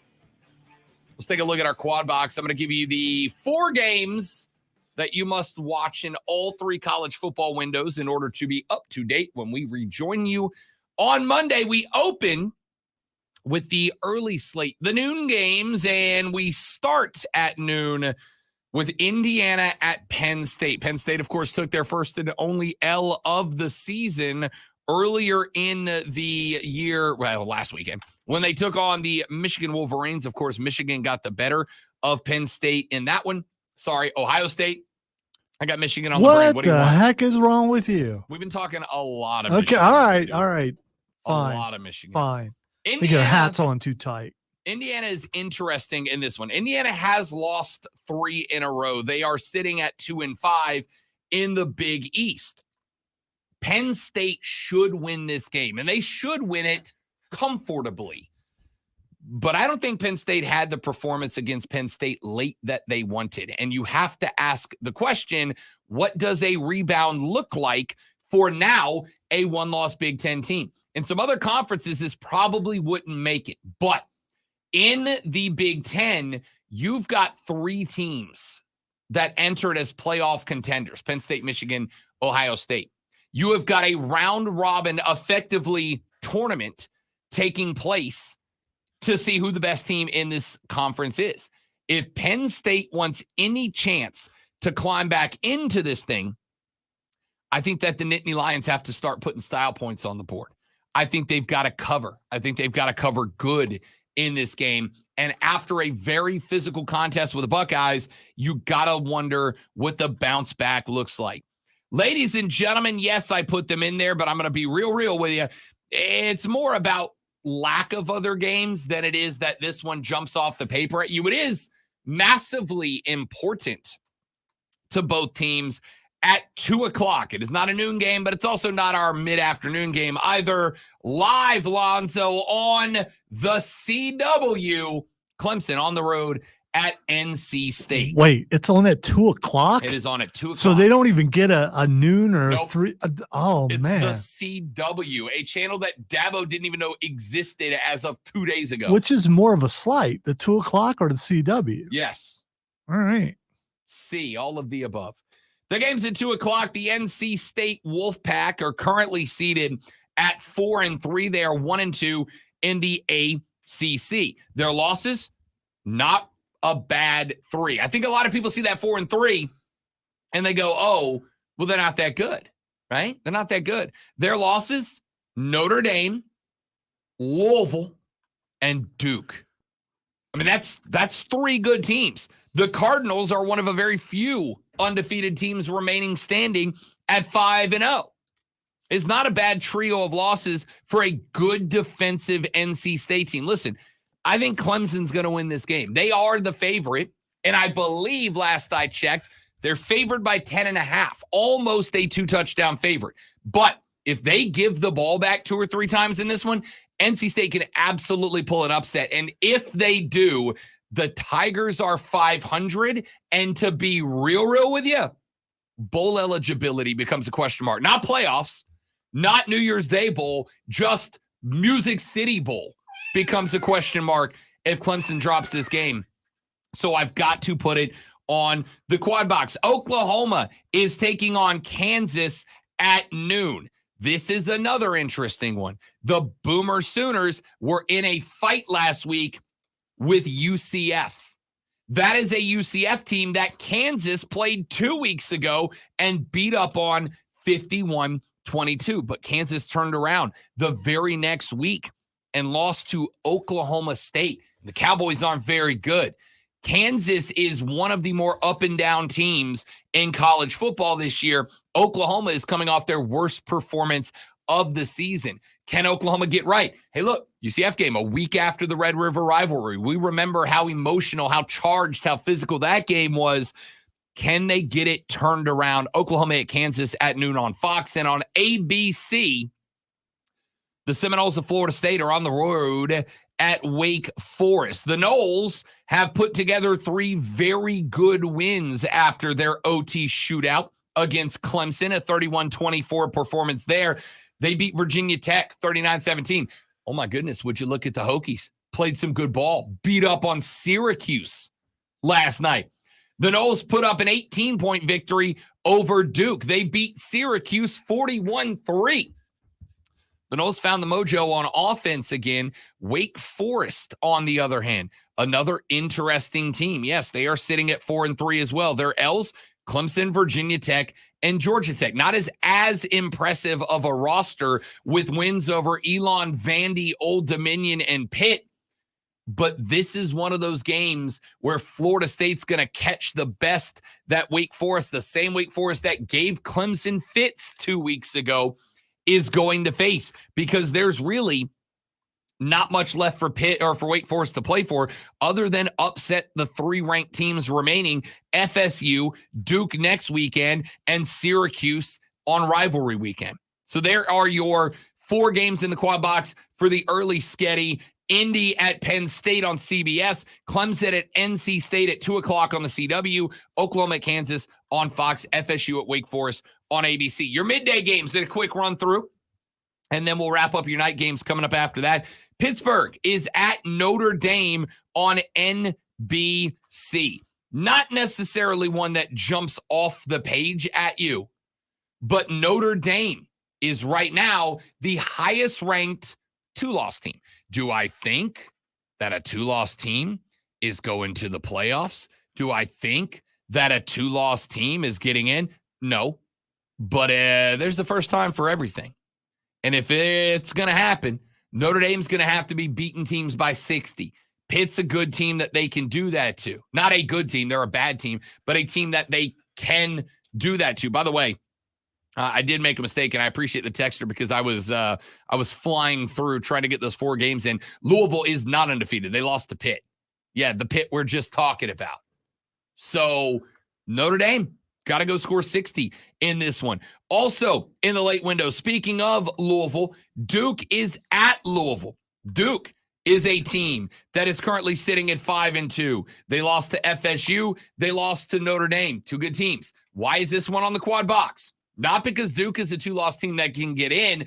It's because Louisville's a 1-loss team that is on the hunt to make something happen at this point, because they are another team that will have to do something at this point.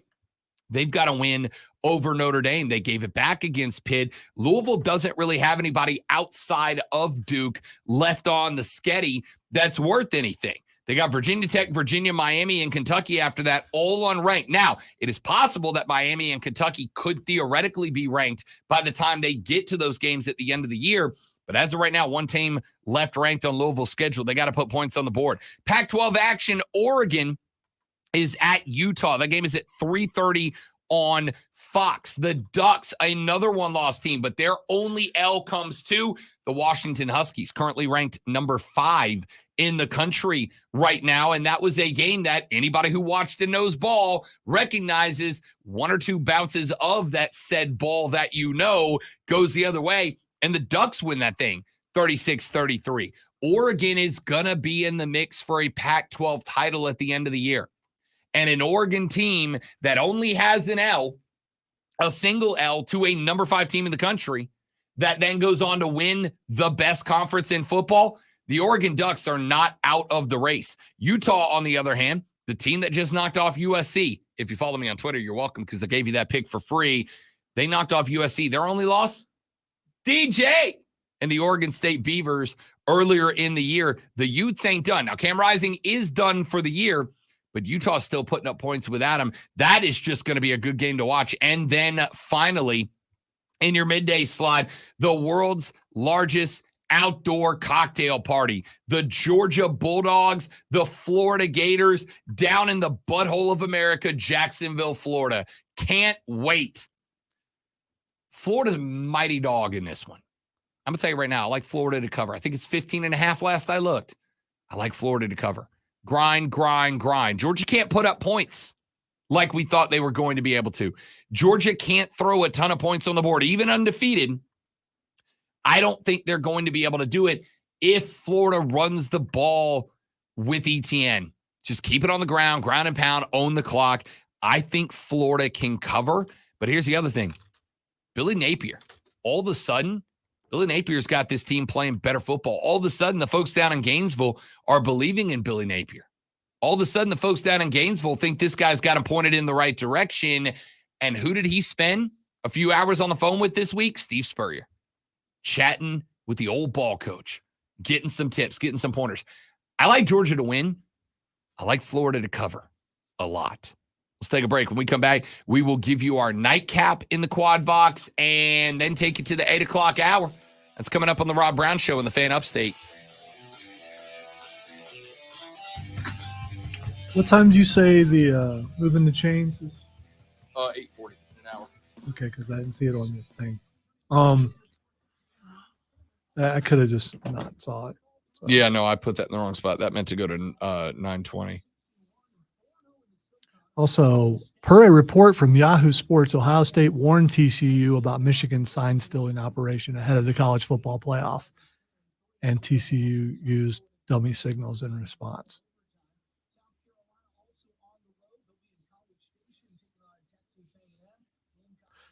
I hope that's true.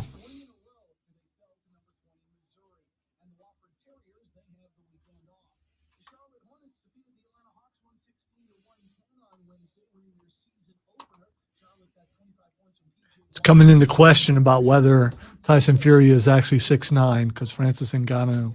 I saw a tweet about that where they were face to face in the face off. Yeah. And Ngannou's like, but Ngannou may have shoes on and Fury doesn't.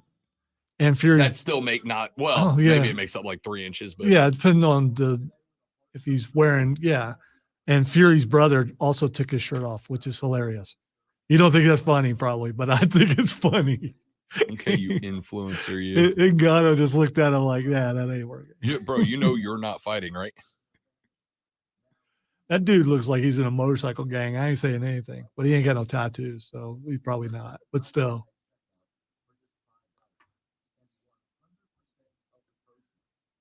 Actually, looks like what I look like if I took my shirt off. No, thank you. And then the next thing is Jack Black taking his shirt off. I love Jack Black. The dude's hilarious. So you're okay with Jack Black taking his shirt off, but not with, Tyson Fury's brother. Jack Black stripped down to his boxers at a SAG-AFTRA fundraiser on Thursday while singing Taylor Swift's Anti-Hero or Anti-Hero. Is it Anti-Hero or is it Anti-Hero? I've always said anti-hero, But there is a dash. But there. I think it, well, I don't know. Could be a north-south thing. Sorry, there's a Big Brother is watching you thing with a camera and an M on it.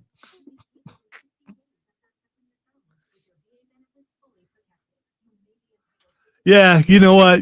I get you, Steven. You don't want to miss out on the Judge Judy, even if it's a rerun. I mean,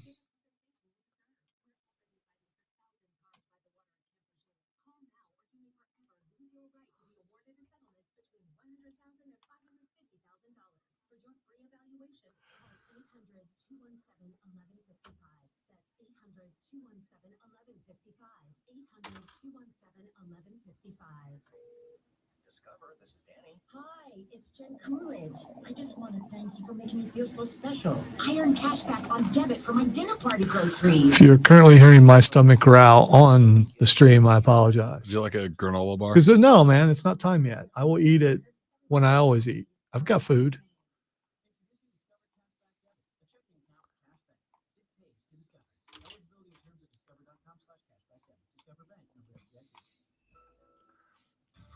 Allow me to introduce my stomach, talk to my stomach and tell it will wait. Maybe next time I'll put it up to the microphone. We'll see if you guys can hear it. Because, morning radio, that's what you're supposed to do, right? Be silly and irreverent.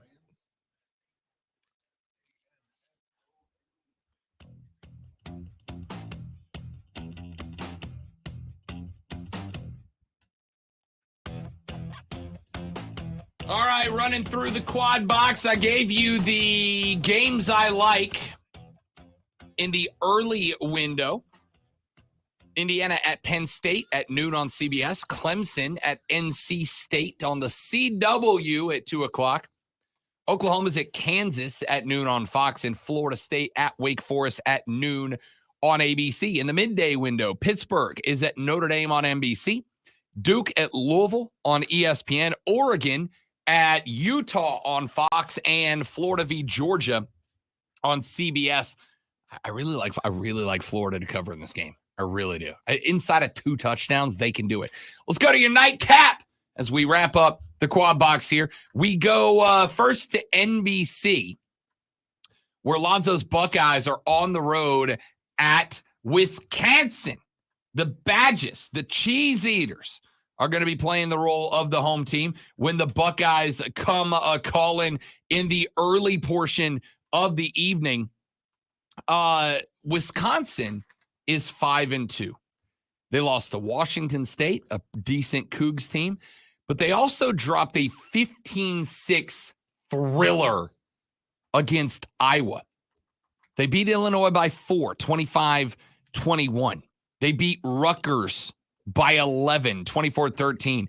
Wisconsin is not a great team, but they are and I hate giving credit for this because I've told you guys time and time again, I do not like the intangibles. I do not like the feel goods. Give me quantifiable evidence, numbers, data.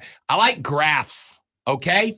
I like graphs, but Wisconsin is a physical football team. Wisconsin is a team that does not have a lot of quit. And, oh, by the way, Lonzo, just in case you're keeping track, do you know who the current leaders in the Big Ten West are? Wisconsin. They're 3-1. They got a half-game lead over 3-2 Iowa as it stands right now. Because in the East, you got that logjam, that 3-way fight between Michigan, Ohio State, and Penn State, right? Wisconsin could theoretically, especially late in the year after everybody's got the injuries and everything, be in line for a Big Ten championship game. But these are the types of games you've got to win to get there. Do I think Wisconsin wins? No. But do I think that after that game last week against Penn State, where James Franklin's defense was mucho aggressive against the Buckeyes, that maybe they've lost a little offensive flow? It's a possibility. We're going to go Wisconsin taking on Ohio State in the night game. That game is on NBC. That game starts at 7:30. We're going to go North Carolina at Georgia Tech. Again, By the way, real quick, I just needed to check it out. Travion Henderson is back. Full go, right? And full go. Yeah, So saw that earlier. that will a big definitely help. make a difference. At 100% will make a difference. North Carolina, Georgia Tech, 8 o'clock on the ACC network. Of course, North Carolina coming off of their first and only loss. The problem for the Heels is that it was a bad loss, dudes. Like a real bad loss. They lost to Virginia. They lost to Tony Elliott's squad. Tony Elliott's squad is 2-5. Tony Elliott's squad lost to James Madison, Maryland, NC State, and Boston College. They escaped William and Mary the week before and somehow at home slayed the mighty Drake May. Tony Elliott's team finally believes in itself a little bit, but that's irrelevant to this game. What is relevant to this game is that the Heels are 6-1. Now, the Heels very much still have a chance to be in the ACC championship picture. They'll need a little help because currently Louisville is technically a half game up on them, and Louisville doesn't really have anybody left. Like we mentioned a minute ago, they got Duke, 20 in the country. Then they end the year at Miami versus Kentucky. Either and or both of those teams could theoretically squeak into the top 25 when it's all said and done. But in order for Carolina to get in, I think that they've got to make noise because all North Carolina has left is Duke. They end the year with Clemson and NC State. But as far as making a statement, they got Duke left. And that's assuming Duke doesn't lose between here and there. This is the game against a Georgia Tech team that has been up and down. They're 3-4. And they got some bad losses. They were in a fist fight with Louisville to open the season. They got blown out by Ole Miss. They lost to Bowling Green, but then they turned around and beat Miami when Miami was still a top 25 team. This is not a gimme game. This is not a gimme game for the Heels. They're going to have to be at their best. That's why they're on the nightcap. Colorado is at UCLA, and it's on the Big Net. It's on ABC. That game going at 7:30 p.m. Colorado lost to Stanford. That's not great. They beat Arizona State. They lost to USC in one of the better games of the season. They got blown out by Oregon. They beat Colorado State. They beat Nebraska. They beat TCU. I don't know what Colorado is, but last night I was on BetMGM Tonight on the BetQL network. They call me in every Thursday to talk college ball. And I'll tell you what I told them. This is a big game for Deion Sanders. This is a massive game for Deion Sanders because would you agree, Lonzo, that the hype around the Buffs has died off? Yes, It's not what has. it was. It definitely has died off. There was a point in time a number of years ago. One of my favorite things in radio happened. I was down in Florida. And there was a point post-Kobe where the Lakers sucked, right? And the Clippers were pretty good for a while there. And I was listening to Jim Rome one day, who you can hear right here on the Fan Upstate from noon to 3. I was listening to Rome one day, and Rome popped off, and he was being uber sarcastic. But he was like, LA's always been a Clippers town. We've always been a Clippers town. LA is for the Clippers. And I remember listening to it and just having a chuckle because obviously it's not true.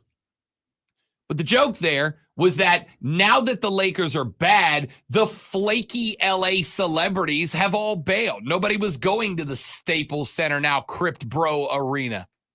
Nobody was going to Lakers games. The Lakers games were empty. Everybody was suddenly a Clippers fan. All of a sudden, everybody who wasn't Jack Nicholson. I was going to say, you just call Jack flaky, which might be true. No, I but- call Lakers fans flaky. Okay. All right. Yeah, but Everybody who wasn't Jack Nicholson wasn't going to the Lakers game because they were bad. Listen, the celebrity hype dies when you are not getting on camera, right?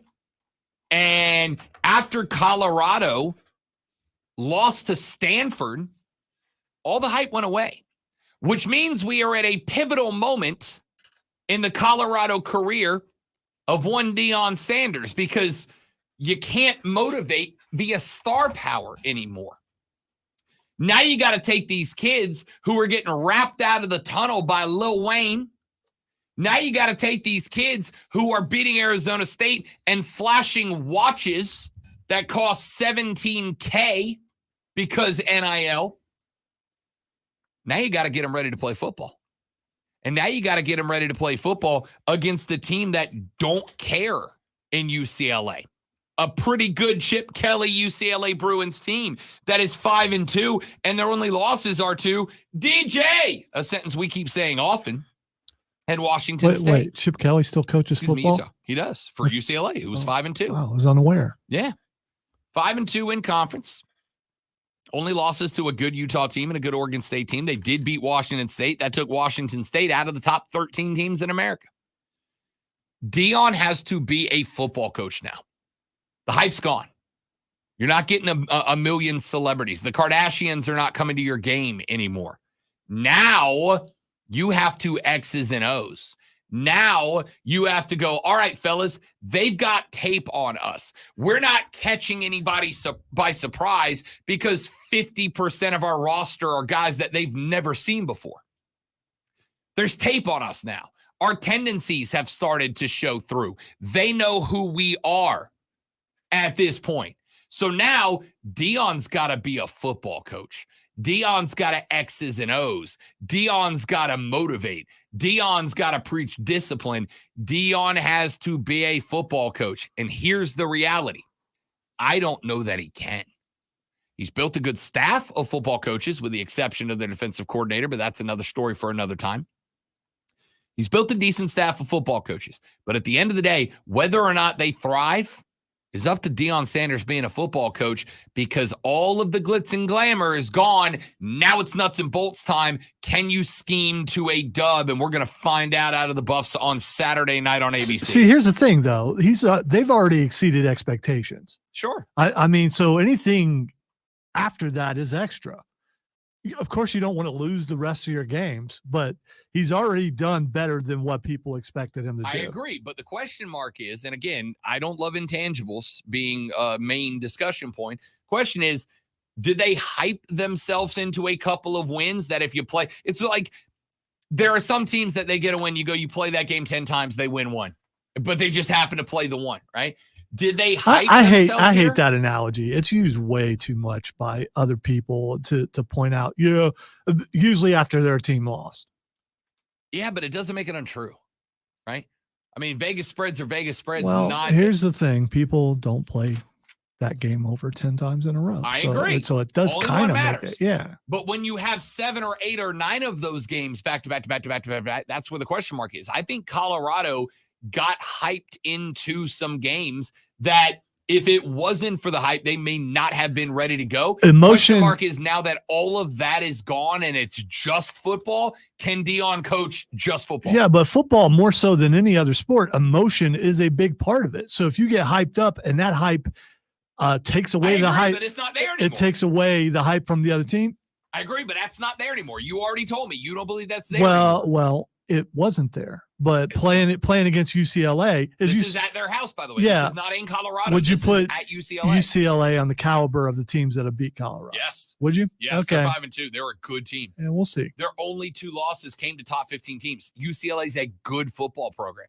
In fact, I would go so far as to say UCLA is probably a better football program than some of the teams that Colorado has lost to. UCLA is better than Stanford. UCLA might be better than USC at this point. So, look, Colorado's only taken 3 losses, and 2 of the 3 were to ranked teams. One was to Stanford. UCLA's better than Stanford. UCLA's probably going to win this game unless Deion can coach.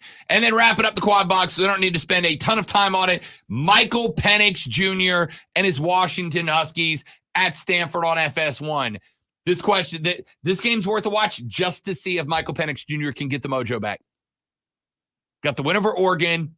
Screwed the pooch the next week. Had a real bad performance. Can he get back on the Heisman hype bandwagon? We will find out Saturday night. Hey, we got a sports flash. Then we got more football on the Fan Upstate.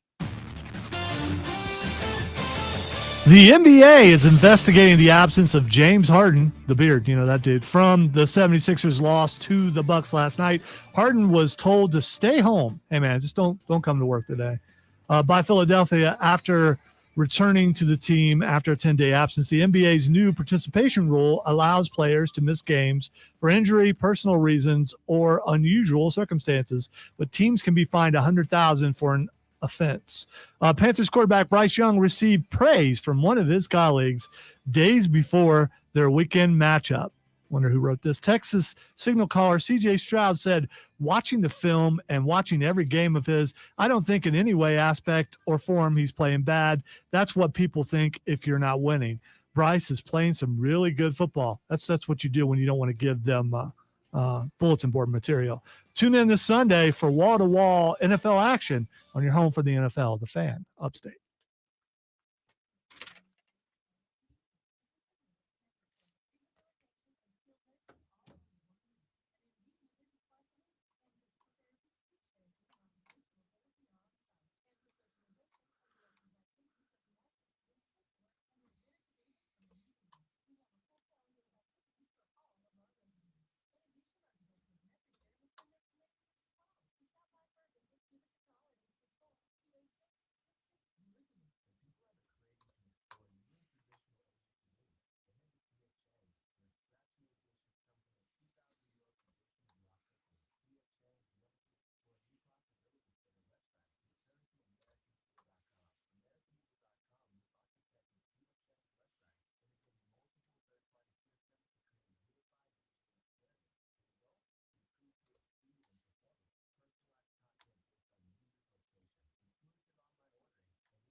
Yeah, that's how I see it too, Stephen.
Yeah, I love CJ Stroud for a lot of reasons. That's definitely one of those reasons.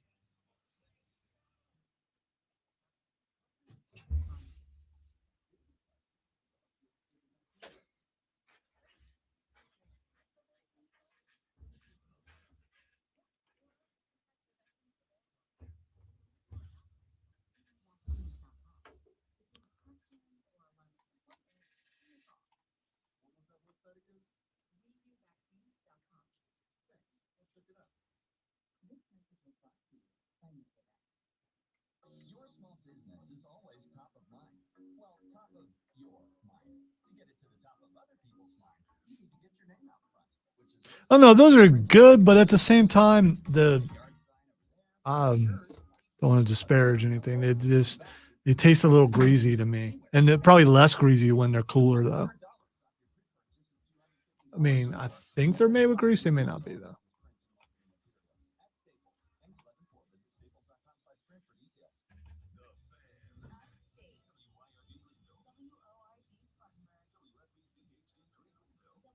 Of course, the McDonald's thing is really grease. I don't know. Yeah, we mentioned that once, famously, Garnet. It's hilarious. They're really going into it, though. See, they were wearing colored wristbands. Harbaugh ain't sharing that with anybody. Sure, let's talk about that for a minute. Famously, Garnet popped up in the chat. He said, y'all talk about the nonsense on Twitter from Vol and Clemson fans thinking the Gamecocks cheated last season to beat them. So here's the conspiracy theory. All right, let me lay the conspiracy theory out, and then we'll get into it. The conspiracy theory goes this way. Michigan was scouting. Yes, indeed. It's been a minute. Let's bring it back. Conspiracy. The Michigan Wolverines were scouting potential playoff opponents. Wait, oh, son of a... It has been a while. Wait a minute. Yeah. They knew. Son of a gun. They knew. Clemson and Tennessee had the firepower to knock off the Wolverines. There was only one team that could help them out. That team, the South Carolina Gamecocks. South Carolina faced both Tennessee and Clemson in the final 2 weeks of the season. Both teams were in line to potentially make the college football playoffs. So how could Michigan avoid the high-octane offense? Okay, I can't say that straight-faced. How could Michigan avoid the really good defense of the Clemson Tigers? How could they avoid Hendon Hooker and the high-octane offense of the Tennessee Volunteers? They called in the Ringer. Did Michigan hand off the plays of both Clemson and Tennessee to Shane Beamer and the Gamecocks of South Carolina? Did Michigan reveal the darkest secrets of the Tigers and the Volunteers to their mortal enemies? The answer is no. What? Yeah, it's far-fetched, and if you are on there going crazy on social media, which a ton of people are, it's all over my feed, and mine is not the only one. It looks bad on you, dudes. I mean, come on, this is sad. It really is. You lost last year. You didn't lose this year. If you're Tennessee, you took care of that this year. So let's start with this. Stop. The wristbands are color-coded. So yeah. First of all, Harbaugh is in a lot of trouble. He's not sharing that stuff with anybody. They're just not. So let's go with this. There's a lot of moving parts here. Number one, I understand if you were Tennessee and Clemson, it is hard to accept that you lost to South Carolina, right? It's hard to accept that. I understand that sometimes reality is difficult to accept. Oh, there'll be other shows that completely run with this and say that they have sources and that it's absolutely true and they can prove it, but they don't want to divulge their sources. So, It's hard to accept that an inferior team bumped you from the playoffs. And I have said, and I'll say again, if Clemson wins that game against South Carolina, I firmly believe they are in the college football playoffs. And I don't. I firmly believe that. No way. If Tennessee beats South Carolina, I accept that they are probably in the college football playoffs, right? Now, we can argue and we can debate that, but at the end of the day, had Clemson beat South Carolina, they would have at least been the first team left out. At the worst, they would have been the first team left All out. right, so here's the thing. So Michigan just totally screwed up because they didn't take into account that maybe if they shared these signs with these two teams, their arch enemy, the Ohio State Buckeyes, might end up in the playoff. They never took that into account. So that is one of the arguments against, right? So here's the thing. Going into this playoffs, despite how high-powered they were, if I'd have given you the opportunity, if I'd have given most teams the opportunity, would you rather see TCU or Clemson? Would you rather see TCU or Tennessee? Most people, I think, would have said, I'd rather see TCU.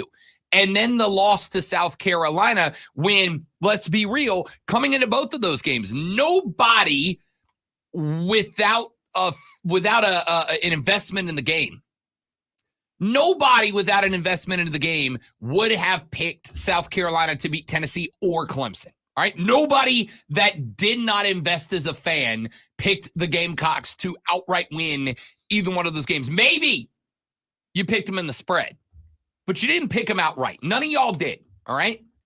So the conspiracy theory stems from Clemson and Tennessee fans who just have a hard time accepting that you lost to a team that outplayed you, especially considering that team wasn't very good. All right? They just weren't very good. So I love the conspiracy. I've told you guys in the past, I shoot down conspiracy theories. It doesn't mean they don't entertain me. They do. Yeah, but it gets clicks, and that's what everyone cares about. Doesn't matter if it doesn't make sense, but, okay, fine. So here's the thing about the best conspiracy theories. You know what the best part, the best conspiracy theories, the best part about the conspiracy theories, the best part about the best conspiracy theories is that they just skirt on the fringe of making sense, right? Like the best conspiracy theories just have enough that even though we all agree they're conspiracy theories, you kind of have to take them seriously, right? So we know Michigan was stealing signs. That part is no longer in question. The question mark is A, how far down that rabbit hole do you go?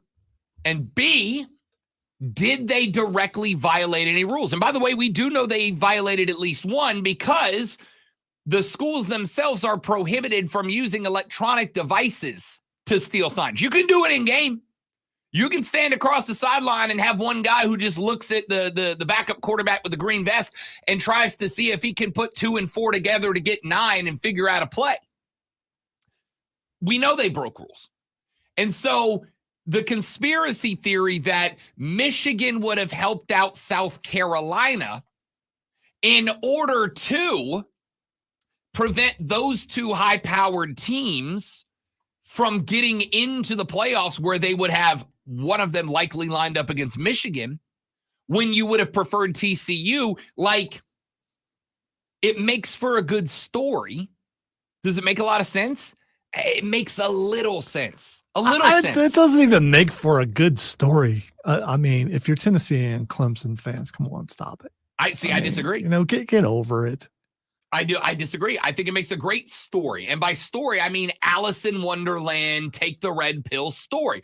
I don't mean story like put it in a newspaper and print it up. I mean, it makes for, if somebody came out with a college football novel and at its core was stolen signs and a team trying to massage the playoffs to create the matchups that they wanted instead of avoid the ones they don't. It's a great mystery novel. I'd be all in for that. Now, you want to know why it's more fun? You want to know why it does have just that little bit of interest? It has that little bit of interest because, Lonzo, let's take a quick stroll down memory lane. Let's go back to 2016. Back in 2016. That's almost 8 years ago. Yeah, no, I know. So it's almost a long time. 2 weeks ago was my high school graduation class's 20th reunion. I was on the radio in 2016, like had been for a while. Like half my career was already in the books at 2016. All right. Let's take you back to 2016. Headline: Shane Beamer fined $25,000 for role in Wake Forest game plan leaks. This article comes from Bleacher Report. Now, at the time, Bleacher Report did have some investigative journalists. It wasn't just a bunch of fans. Not that I'm diminishing them, but they're not journalists. Andy Bitter of the Roanoke Times has his article cited here. Quote, University of Georgia tight ends coach and special teams coordinator Shane Beamer was fined $25,000 for his role in the WikiLeaks scandal, which, by the way, is my favorite scandal name of all time. The WikiLeaks scandal on Thursday, per Andy Bitter of the Roanoke Times. Beamer was an assistant at Virginia Tech in 2014 when he was contacted by Tommy Elrod, a radio analyst who leaked Wake Forest game plans to opponents over the past 3 seasons, as he explained in a release on Thursday. The release said, quote, I had known him for several years through coaching circles, so I did not think it was unusual he would be calling me. During these communications, however, he told me about a few plays that he said Wake Forest might run during the game on Saturday. I did not share this information with anyone, including our student athletes, anyone on the coaching staff, or my father, nor did we use the information in the game. Virginia Tech Athletic Director Whit Babcock alluded to the wrongdoings in a release on December 15th, stating that, quote, we have recently been made aware that a former Wake Forest staff member provided one of our former assistant coaches some game plan information prior to our game in 2014. Beamer's former employees, along with Louisville, were also fined $25,000 on Saturday for accepting the information supplied by Elrod, a former Wake Forest player and assistant who was fired in 2013. That information from Andrea Adelson of ESPN.com. Army was also involved in the scandal, per Adelson, who has launched an internal investigation within the program. No word on the findings has been released. Beamer worked under his father, longtime Hokies head coach Frank Beamer, from 2011 to 15. After his father retired, Beamer was hired by Georgia in January 2016. According to Norm Wood of the Daily Press, Beamer was approached by the publication about the scandal, to which he replied that he knew nothing of it until the news originally broke earlier in December. Georgia head coach Kirby Smart, who hired Beamer, also spoke on the issue in the same Georgia press release and said, quote, while we do not condone this type of behavior, I appreciate Shane informing me and our administration of his involvement and respect the way in which he is accepting responsibility for his lapse in judgment, end quote. So the reason this story's got legs and it's fun is because Beamer's been directly involved in something like this previously in his career when he was at Virginia Tech, and he got information. Now, he can say, and you may choose to believe, that Shane Beamer got this information about plays Wake Forest was going to run and then didn't do anything with it. I'm not going to call Shane Beamer a liar. I don't know. What I do know is I kind of find it hard to believe that a coach got information, didn't use it. And oh, by the way, the game that this was connected to, Virginia Tech, Wake Forest, you may remember this game because there is a very popular internet meme that goes around of Frank Beamer walking off the football field with the ACC network score bug on the bottom that says end regulation. The score of the game at the end of regulation, Lonzo, was 0-0.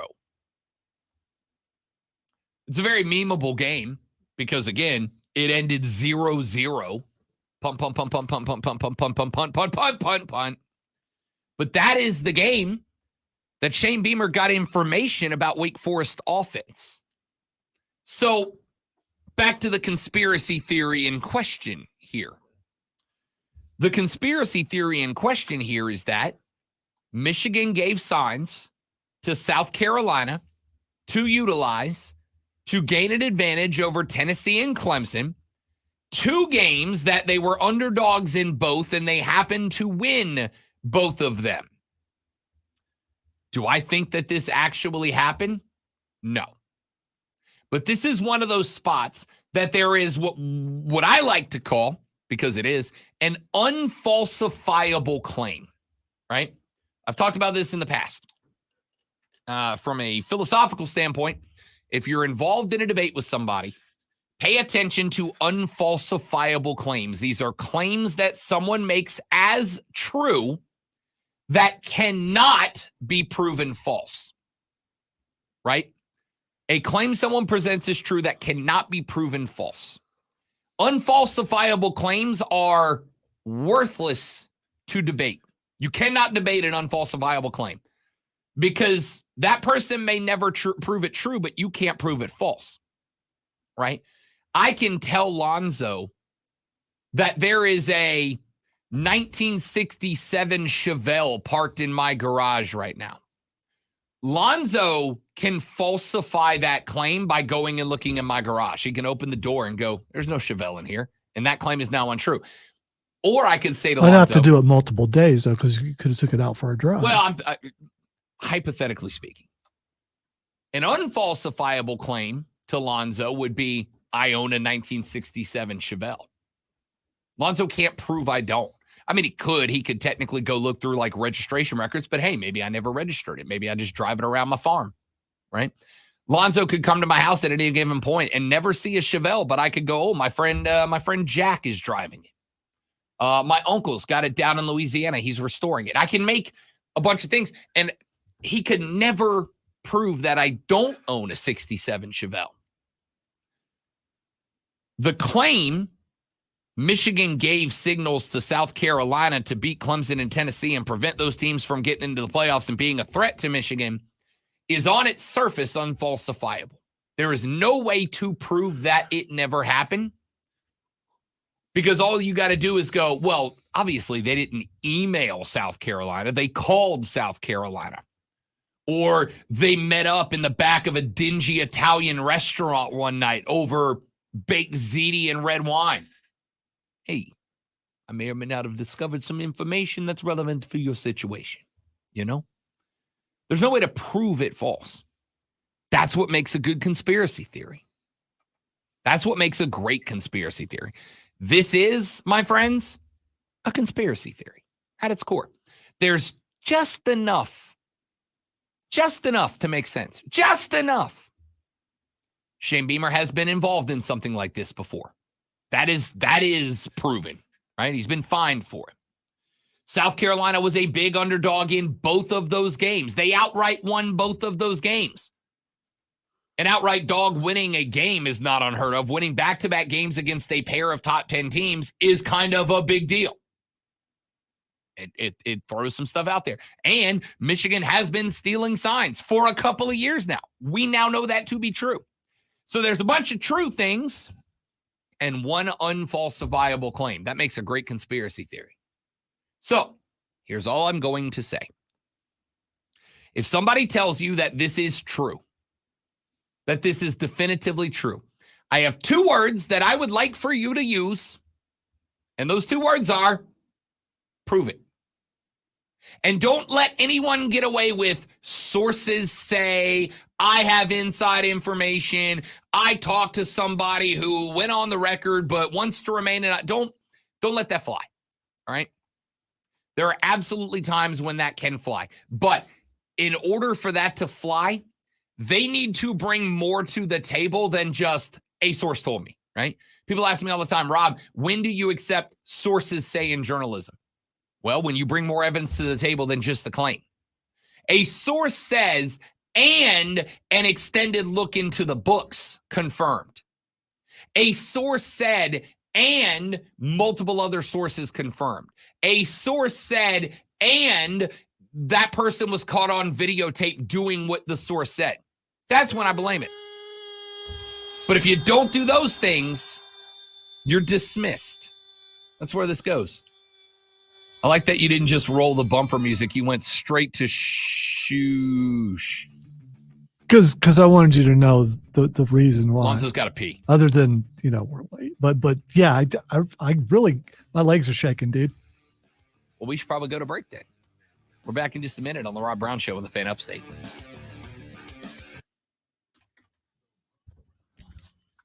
Oops. Oops. Turn the bed off. Oh. My knuckle hit the button. All right, guys, give us just a minute. We'll be right back.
right, dudes and dudettes, we back. Yeah, it's a fun conspiracy theory. I enjoy it greatly.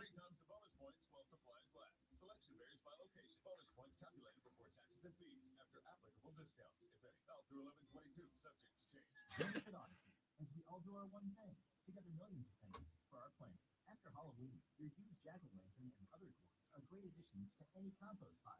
When we each share our one thing, it becomes a million things for our planet. What's your one thing?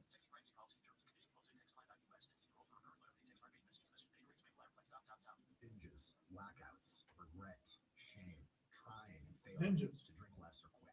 Ninjas. Jonathan, founder of More Health. I know how scary drinking too much can be because I struggled with alcohol misuse for most of my adult life. But I also know that it is possible to drink less or quit, and medication can help. Now Naltrexone is a safe, effective medication that makes it easier to cut back or quit drinking, so you don't have to rely on willpower alone. I started Or Health to make access to Naltrexone convenient and private to help people like me regain control over alcohol. If you're ready to stop drinking or just drink less, text SOBER 323232 to get a secure link to Or Health's private online assessment. Our licensed medical professionals will evaluate your assessment, and if medication is right for you, prescribe it online. We'll deliver your prescription right to your door. No doctor's office visits required. Text the word SOBER 323232 to get started today. That's SOBER 323232.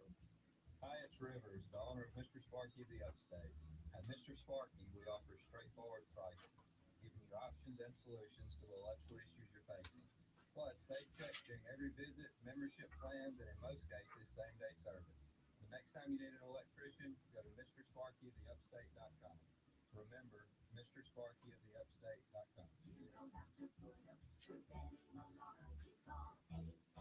Bum, bum, bum, bum. Hey everyone, this is Richard Deitch, and I host the Sports Media Richard Deitch podcast. What can you expect from this podcast? Well, each week I'll have interviews and in-depth conversations with people who bring you the sports you love, as well as roundtables with sports media reporters. Look, I've said a couple of times, and I'll say again. I think that the lack of player development with the amount of talent on that team is what's doing them in. They have more 5 stars on that roster than all but I think 4 teams, and they have more 4 stars than all but 4 teams.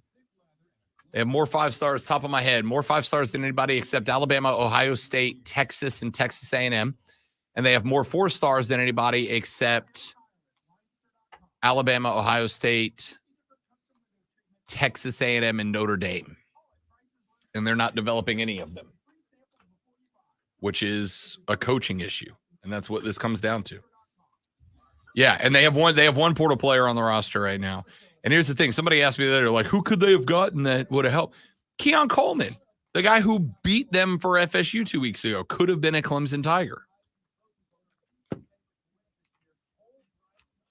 Like, it's not even about the guys that could be on your roster making it better. It's also about the guys that ended up playing you directly.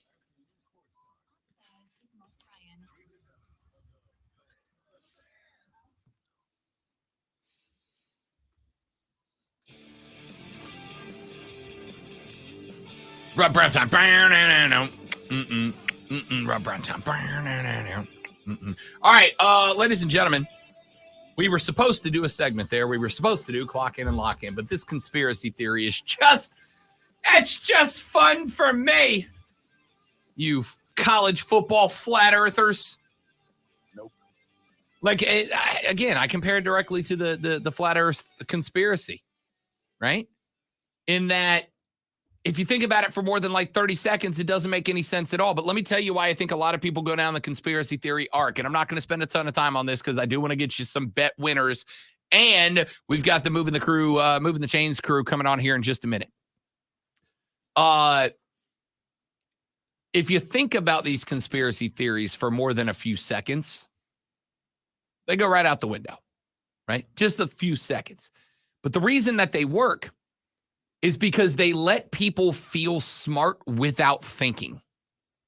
That, to me, that's what these things are, right? So there is. See, I think it's people who believe they're smart and they're not. That's exactly what I'm saying. Okay, all right. It allows you to feel smart. Yeah, but the way I said without it thinking was better. Sure. Either way, same thing, different words.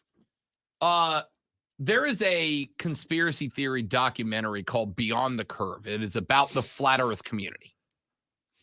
And I have 2 theories about why, scratch that. I have 2 theories about flat earthers, and then there's one reason. The reason is, yes, because there's a lot of nutcases out there who genuinely believe the earth is flat, but it is because of their background that makes them think that. And they're never going to come out from that because it is their identity. It's the most important thing to them. And there are other worldview teachings that lead them to believe the world is flat and they won't hear anything else. Then there's the majority of people in the flat earth world, right?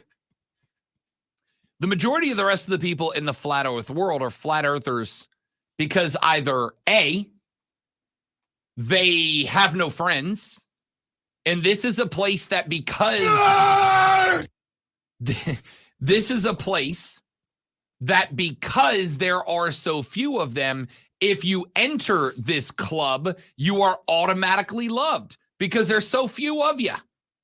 So if you get in, they're going to embrace you just because there's not enough other friends there.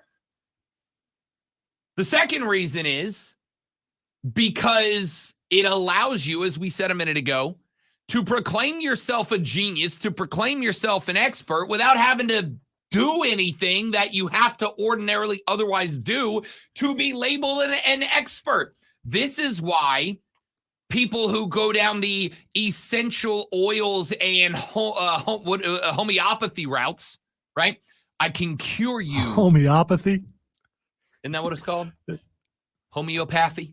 I think that's a homeopathy sounds like something. I don't know what it's called. Yo, homie. Fake medicine. This is also Okay. why I'm an idiot, but I acknowledge and don't claim to be anything but an idiot. It's power of positive thinking, not the placebo effect. I guess it could be the placebo. I think, effect. all right. Yeah, So it's- the point is here, it's why people get into this I can heal you with essential oils crap. No, you can't.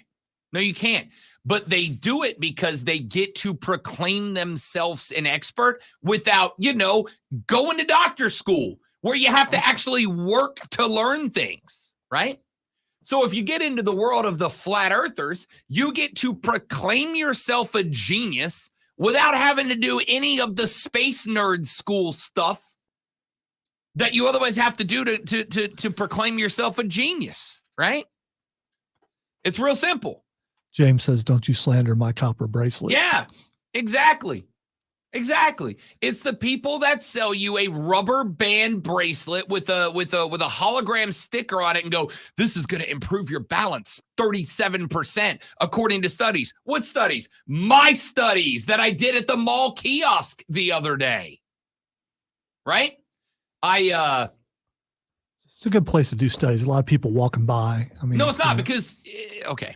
So a number of years ago, do you remember the hologram balance bracelets everybody was wearing a while back? They got real big in baseball. I remember you talking about it, and no, I still don't. Okay. But I don't So- get out much. So. So they don't have them in great court. So a number of years ago, there were these Ain't no conspiracies back in the woods. There's just survival. just boy. facts. Yeah. So a number of years ago, people started buying these rubber bracelets.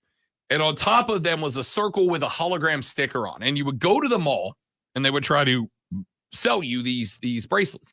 And they would do a test. And what they would do is they would have you stand flat-footed and they would push down, like they would have you lock your hands straight down in front of your waist and they would push down on your hands and you would fall forward. And then they'd say, put this bracelet on. I'm going to do it again. You put the bracelet on, they do it again and you wouldn't fall that time. Right? And they would go, see, the bracelet improves your balance. And people would fall for this. Like, oh, man, it worked. So I went to the mall one time. I remember this demonstration. I was with two other guys on the baseball team, and they were both ready to buy. And I said, hey, I'd like to do the experiment. The guy goes, okay, stay. And I go, wait. I would like to be the control group. Let me do it with the bracelet first. And the guy goes, oh, no. You got to do it without it so you know the feeling. And I said, no. If this improves my balance, let me do it with the bracelet and then let me do it again without the bracelet. And if I fall without the bracelet the second time, I'll know it works. He goes, no. You got to do it without so that your body understands. And I'm like, no, let me do it without. So I made the dude let me do it first with the bracelet and then the second time without. And do you know what happened? Did you put him in a headlock or something? How'd you make him do No, it? just my other two dudes were like, I'm not going to buy the bracelet until you let him do it. It was Brad Klinger and who's the other guy with it? It doesn't matter. Beef. We'll go with beef. We'll go with beef. So the first time I did it with the bracelet on, I did not fall. Second time I did it without the bracelet, I did not fall. But the reason that this worked was because the first time, two things happened. Number one, he pushed down on your hands much harder the first time. And number two, because the first time you didn't understand what that sensation of being thrown off balance was going to be like. So you couldn't compensate. The second time, when you had the bracelet on, you had been through this experience. You know now how to compensate to prevent yourself from falling. And they gave the credit to that fact to this dumbass bracelet, right? Feel me? For real. Do you feel him, sir? Good. So the point here with the conspiracy theorists is people say this stuff to either A, feel like they're a genius without actually having to do any of the work to prove it, or B, to make friends / get attention. It's real simple. It's real simple. Now, if anybody would like to show me any sort of records that Michigan gave South Carolina signals about Clemson and Tennessee to utilize, I'll hear it. And I agree that Shane Beamer having been fined $25K 8 years ago in the early throes of his career for getting a phone call informing him about calls from Wake Forest absolutely throws a shade on this discussion. I'm not going to say it doesn't, but it doesn't prove anything, right? All it proves is that he got a phone call when he worked at Virginia Tech. That's it. That's all it proves. It does not prove he did it again, that he would do it again. I don't know that he did. You don't know that he did. No one knows that he did. That's a big, I don't think people saying this, Lonzo, understand how enormous of an allegation that is, right? Because if Shane Beamer. Yeah, but they're just fans on social media. You can get away with a lot. It's Sure. Freedom of speech allows you to do that sort of thing, so you can get away with it. It's not like there are officials saying that, as Right. far as we know. I would agree. I have seen it on Reddit. I've seen it on Twitter. I've heard it on social media, and I have heard some folks in broadcast media running with it. Now, Wait. So-called experts? I will say this. One of the fun things about this gig sometimes is to be able to take something like that and turn it into a story by simply saying fans are saying blank, but then going into it at length. And I get it. Our job is to get attention, right? That's the job. And sometimes stuff like this works. You know what fans are saying? That's a big allegation. There's some big games in high school football coming up. That's what fans are saying. Sure are, including a regional championship tonight when the Burns Rebels travel up to Gaffney to take on the Indians, a game that we're going to talk about next because the Moving the Chains fellas are coming by. We're going to run you up and down all of the big games for tonight across the upstate next on the Rob Brown Show on the Fan Upstate.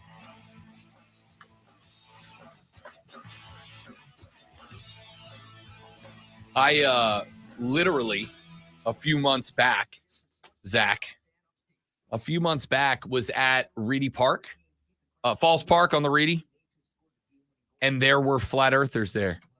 They had their table set up, and my favorite part was they were all in big white lab coats, like they were real scientists. And so I was leaving them be until I started watching them try to wedge their way into conversations with kids to convince them the world was flat. And I had a real big problem with that, right? Real big problem with that. So I jumped in. And there was a moment where one of the guys started getting on to me for interrupting his speech to a couple of kids. And he walked over and I said, "That is an adorable Halloween costume. Where did you buy your lab coat? Party City?" And he got very upset about that. And he said, "No, I wear this for my experiments." And I said, "Excellent. What is your degree in? What science degree do you have to justify claiming that these are valid experiments?" And he did not want to talk to me anymore. It was very upsetting. So confrontational. 100%. But only with dumb people. I try not to. Why we fight all the time? I try not to confront smart people because I am an idiot, and I know that, and I don't want to expose that I am an idiot. So I only confront people who are bigger idiots than me, and I know I can win. That's it. Now we're doing fat jokes. Not okay. Coming over to the top. No, I'm going to throw this over your head. Yeah, go ahead. I probably shouldn't. Hello. Well, what's up, big dog? Because I made this once before, and now I'll never do it again.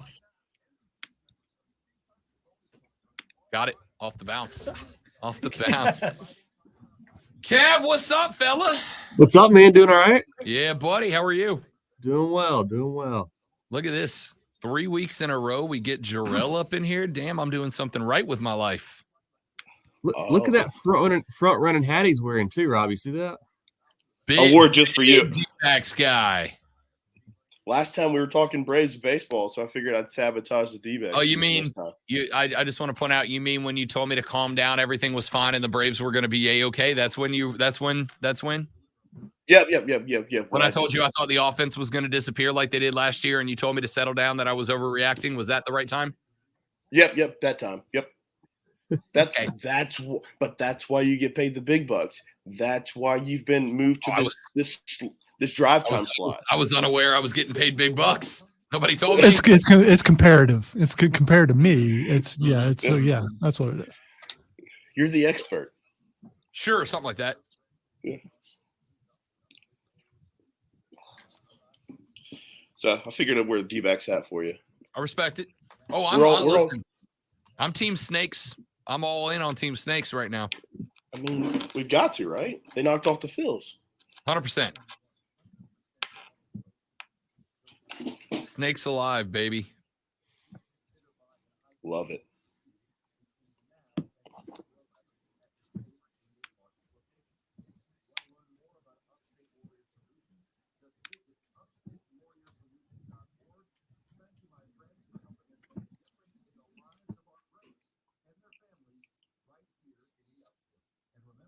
He breaks that rule all the time, Zach.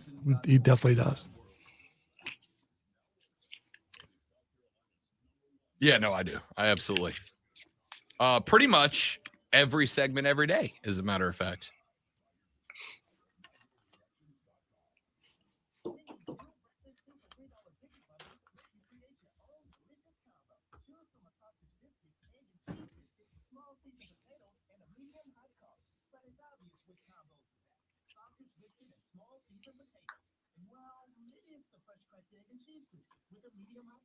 Why is the Rob Brown Show Xing that the Rob Brown Show is live? So that people know. People need to know. But it's already. That's what?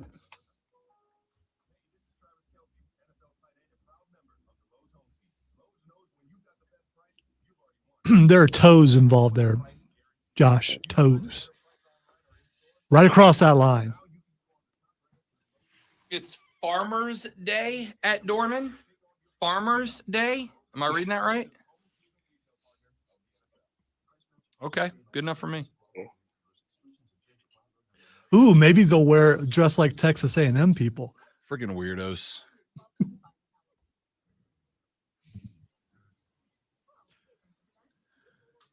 I would ask if farmers still wear overalls, but I know they do because I see them as I, drive home from Farmers work are the every only day. ones who should wear overalls. Farmers and attractive women. But are the what two groups allowed what to made wear overalls effective? Is so your arms are loose while you're milking cows? I mean, why would you? I mean, Yeah, so that you are covered and protected from dirt and dust, but still have flexibility and mobility in the arm. If you are going somewhere that you are going to be in the dirt and the dust, you're allowed to wear overalls. If you're going to brunch for mimosas, that is not overall territory. first of all, people who wear overalls probably not going to do that.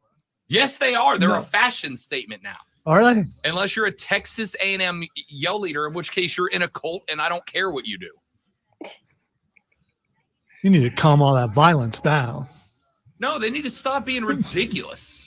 Hey, great venue. Great venue, by the way. Great venue. If you have a chance to go, go. Have you been? No, not yet. Go. Hang on. We'll talk about it.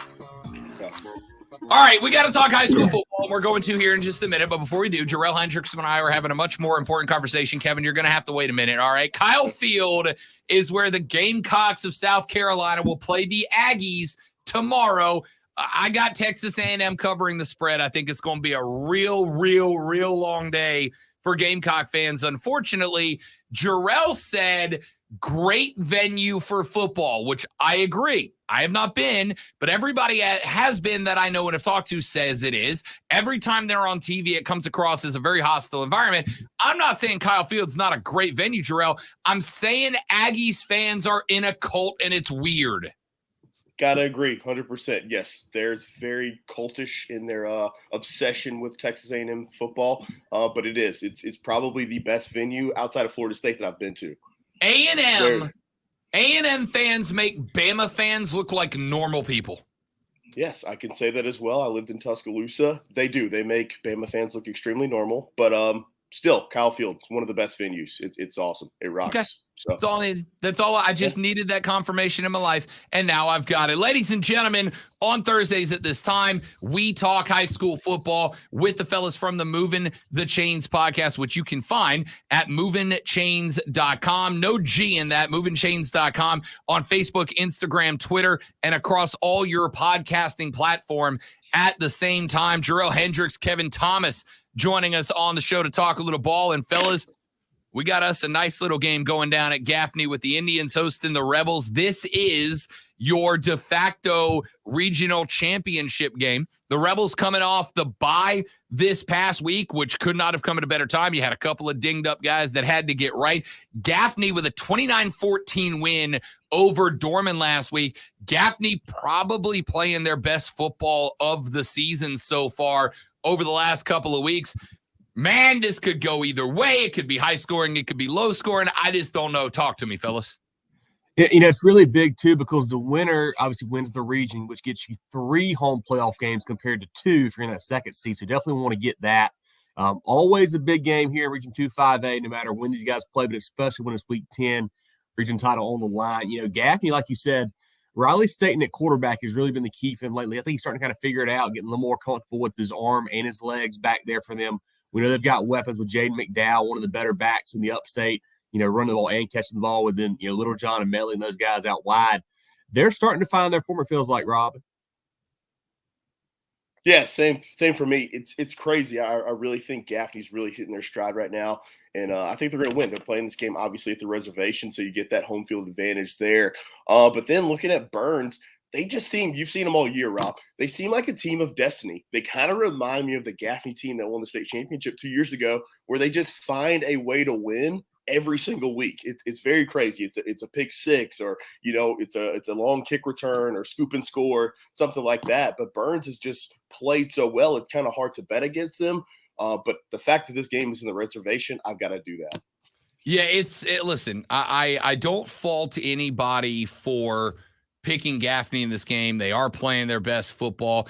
Burns has had to bail themselves out a few times this year, right? Like, and really, you can almost kind of pick a game inside the region and say that is true. The Dorman game, Dorman was about to make a threat. Burns came with a big play late. They went to double OT against Boiling Springs. Kamarius Pomar had to make a ridiculous play to make it happen. And Spartanburg, I mean, it's a 21-9 win, but that game was dramatically closer than that score indicates that it was.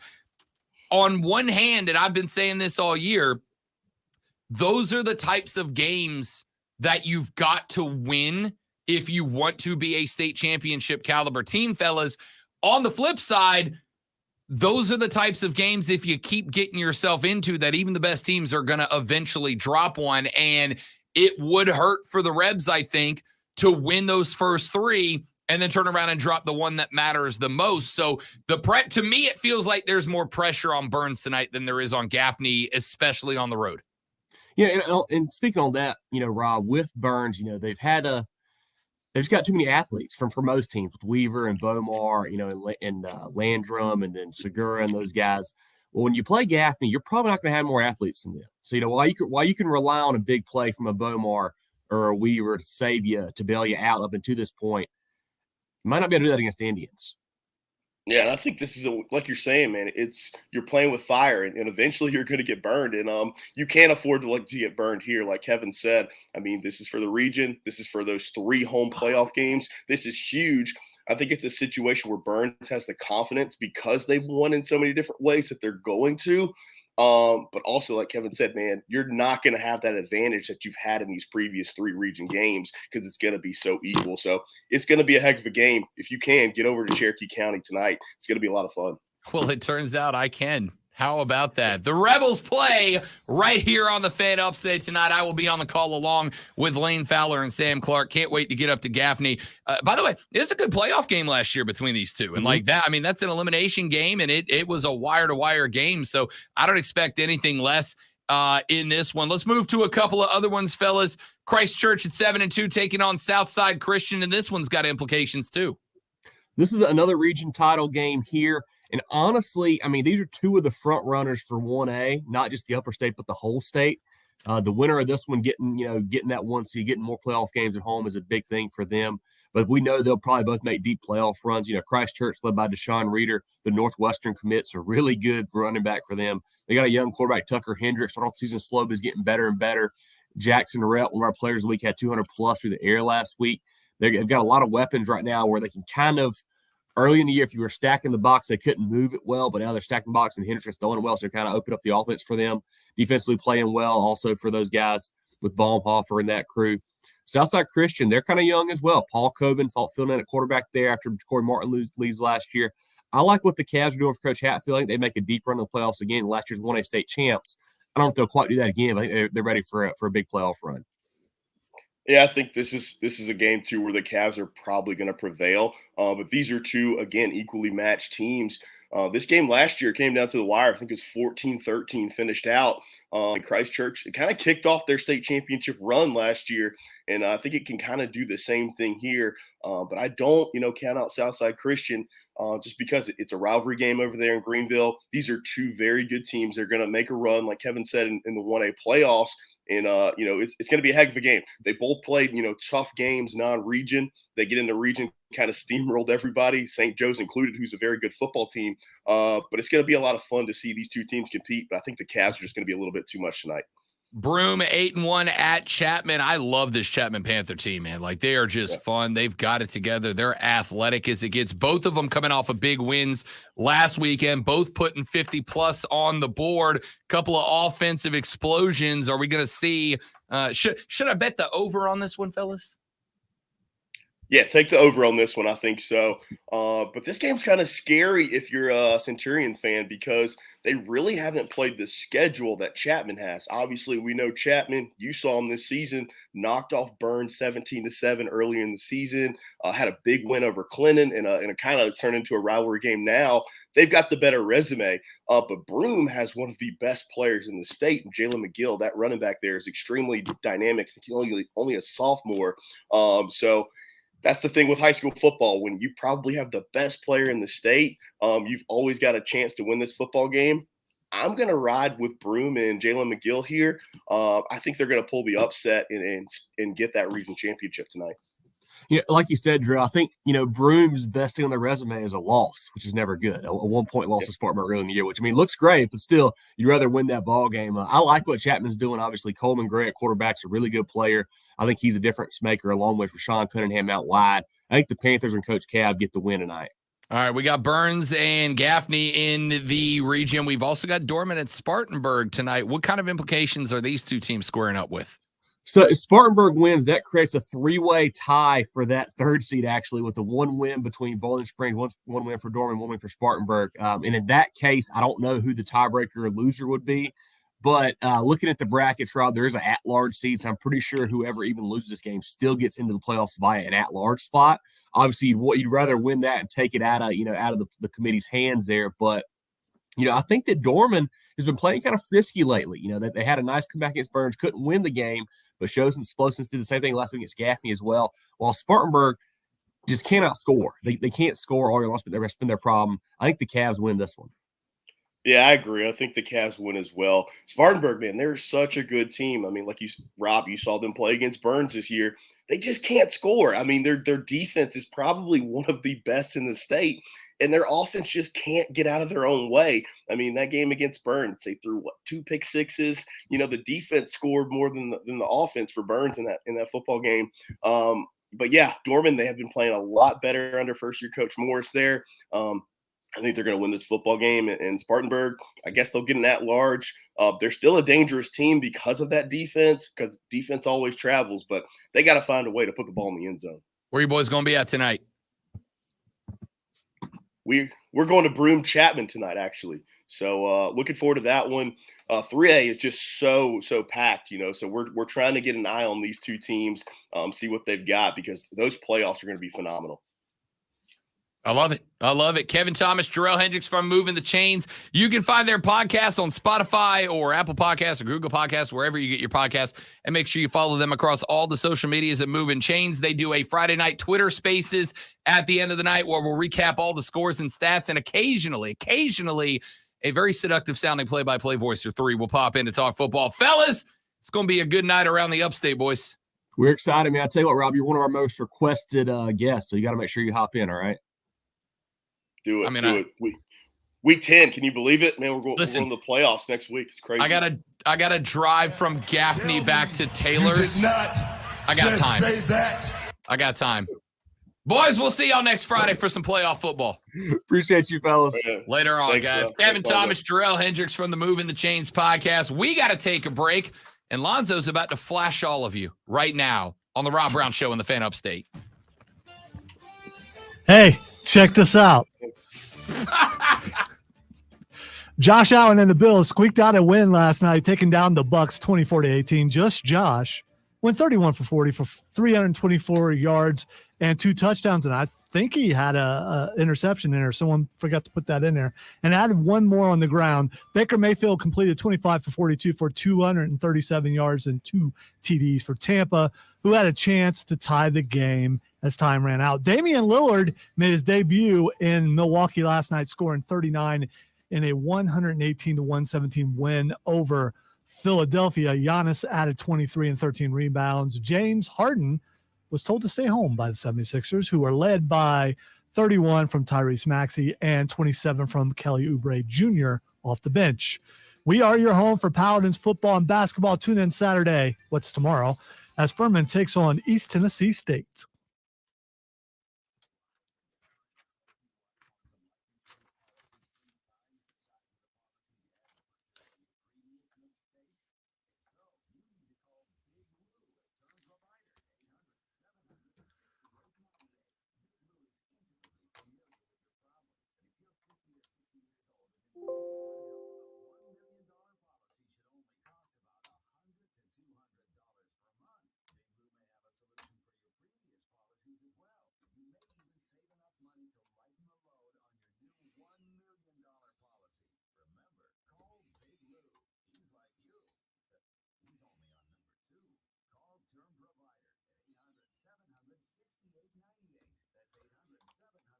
This year is going by so fast, especially football season. I cannot believe this is the final high school regular season game tonight.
So Alex Guest just informed me what Farmers Day is for Dorman, and I love it.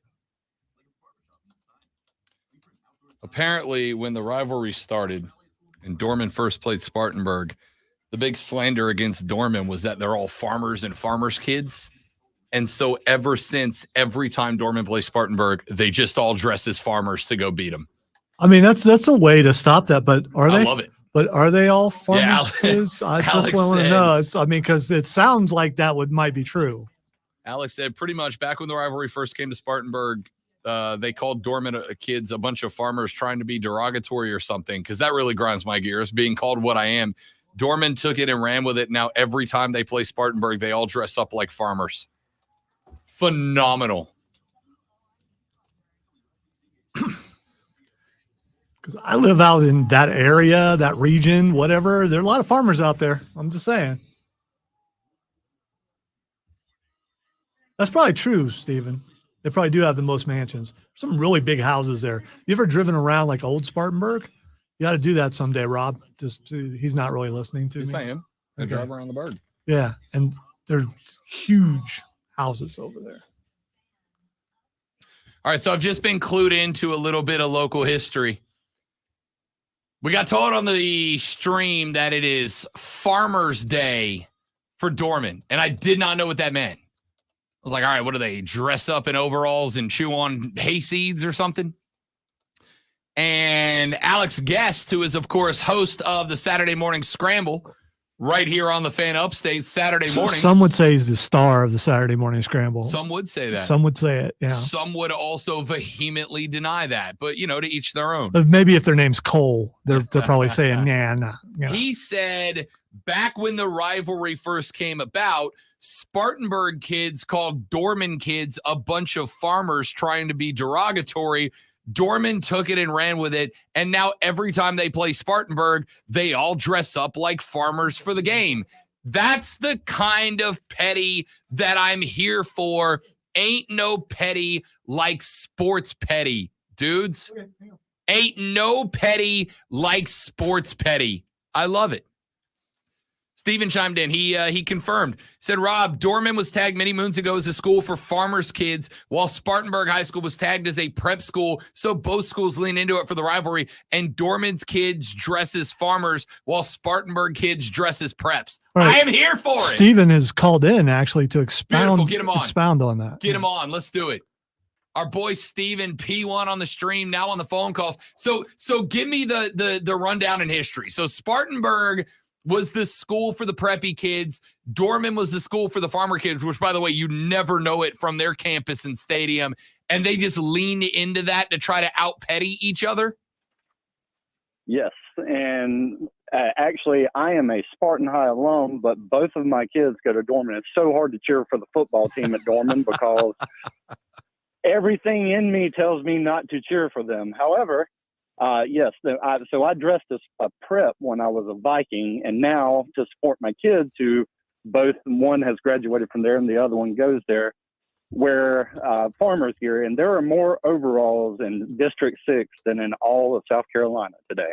So it like, how deep does that Spartanburg Dorman rivalry go, right? Because like where I'm from, our rivalry between the school I went to, Choctawhatchee versus Fort Walton Beach High School, we have had in the past parents move from one side of town to the other so that their kids weren't districted into the rival high school that they were against growing up. How deep does that rivalry go? I am a fourth generation Spartanburg High School alum, and I have been the black sheep of the family now for moving across to enemy lines. So on Thanksgiving, it is never easy around there. I love it.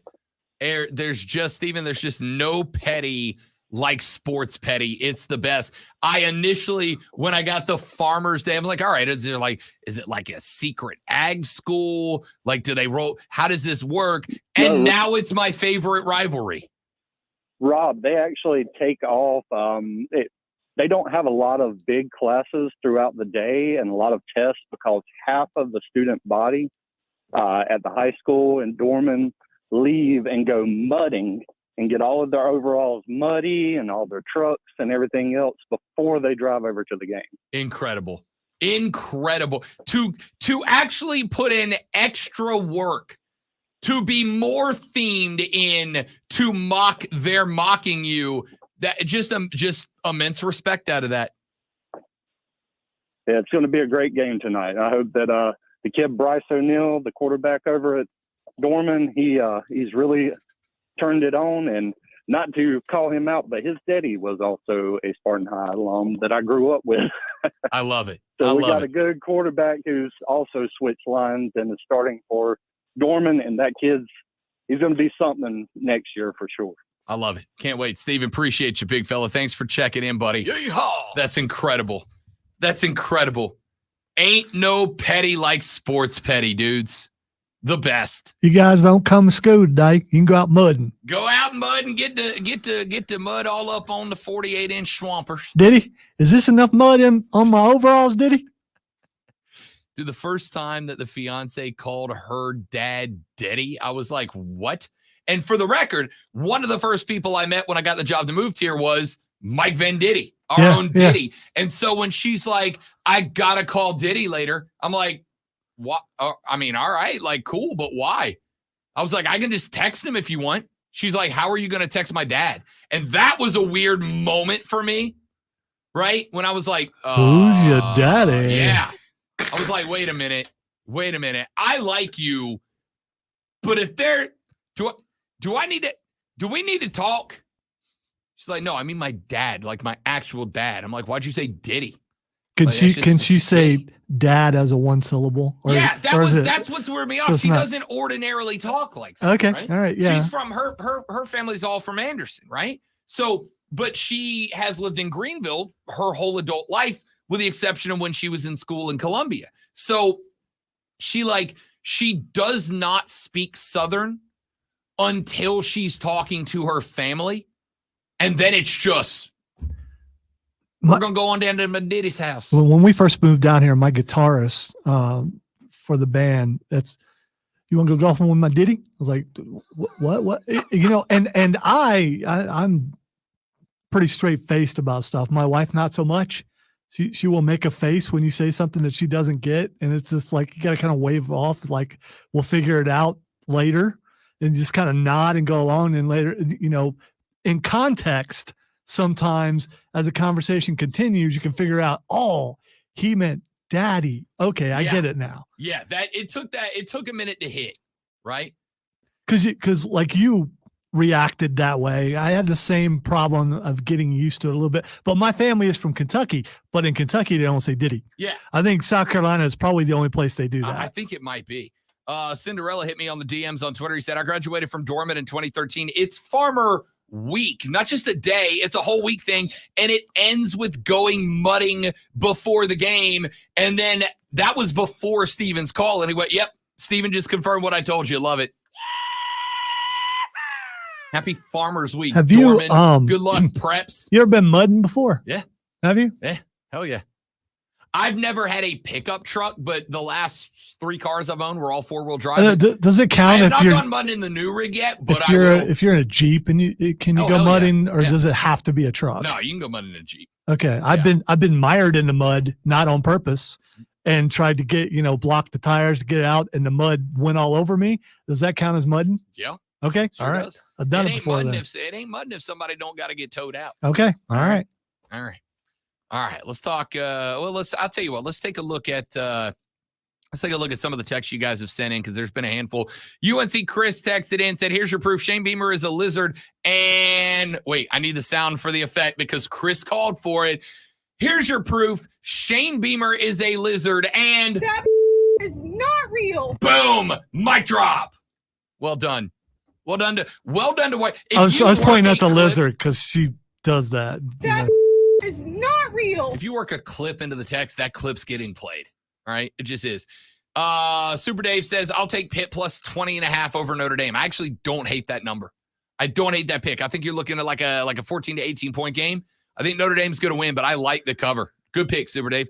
Texture says that's the problem with flat earthers. The only way to prove them wrong is to take them up in a rocket ship, and none of them want to. I wish they would, and I wish it was a one-way trip. All right, just go see that it's round, and then stay up there. Come on, you weirdos. Come on, you mean to live and not to be launched out into space to die? That's just mean. Hot as fish grease, bro. Texture says, Lonzo, do it. DJ! There it is. I don't normally do requests, but it's Friday, so I mean, And that's a good one. That's a good one. All right. Louisville still has Virginia Tech in 10 days, who was on a heater, 300 rushing yards last night. As usual, you give my Hokies no love. I do when the Hokies have earned it. It's a good win over Syracuse last night. My sincere question, what in the absolute hell happened to Syracuse? Like, Syracuse started the year, and I thought they were going to be on a run. Yeah, and then that happened. What happened? I honestly thought Dino was getting the Rob Brown show rub. Like, he came on the show during the break, during the ACC media days, did a whole segment with us, phenomenal conversation. And Dino, I think, is maybe that did the rub wear off? Is there like a time limit on the Rob Brown show rub? Kate. You mean Cade? This is like, man, sometimes things go down you drink it. Cade's year is fine. Cade's year is as fine as DJ's. It's just the team around him and is good. Syracuse started 4-0. They've given I'm just saying, if you were into that whole superstition, gave someone the rub, gave someone the mojo, that type of thing, didn't work for Cade either. So it did work for Cade. He's having a fine year. Is he? Yes. What's their record? Again, I'm so tired of you. I'm so tired of you with that, because only that is what you judge a quarterback by. Only wins. You're tired of me. Ladies You're and tired of gentlemen. the people. And if you don't like the people, why are you doing this job? No. Because this job is for the people. And the people who are listening are behind me when I say wins and losses mean a whole lot. So if you do not like what I'm saying, you don't like people. That's a stretch.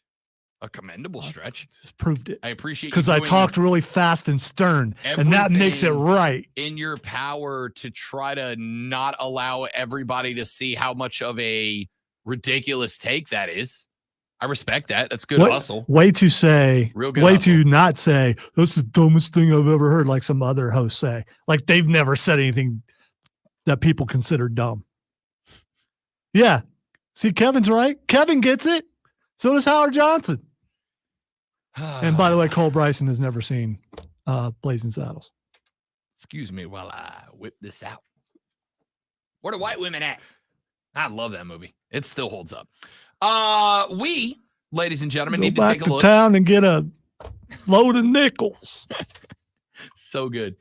We need to talk NFL here for just a minute. We've done a lot of college football. I have told you Clemson is going to cover Clemson is going to be right up on the cover, but I do think they cover against NC State. Nope.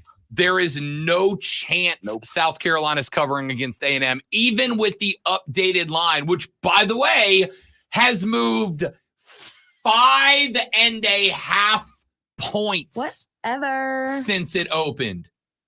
5.5 points. You know how? Do you understand how ridiculous that is? That team opened at plus 10.5. Now they're plus 15.5. It is, plus 10 to plus 15.5. 5.5 points. And I still don't think they cover.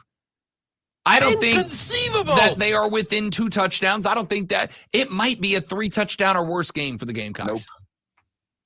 And you can play Darby all you want. I'm not wrong. I will continue to play Darby till they pull the mouse from my cold, dead hands. I don't. It's going to be a long Saturday for Gamecocks fans, man. Like a real long Saturday. Could be a long Saturday for the state of South Carolina. Honestly, it could. I really don't like. Except for Furman, because number 3 in the nation. Furman's fine. You can hear them right here, Sure can. tomorrow. Dan Scott, the legendary voice of the Furman Paladins. I think it's going to be a very long Saturday for Gamecock fans, and it absolutely could be a very long Saturday for Clemson fans too. Here's the thing. NC State University has a very good defense, a very aggressive defense. They are going to try to punch the ball out. It's real simple to me. If Clemson wins the turnover battle, they will cover.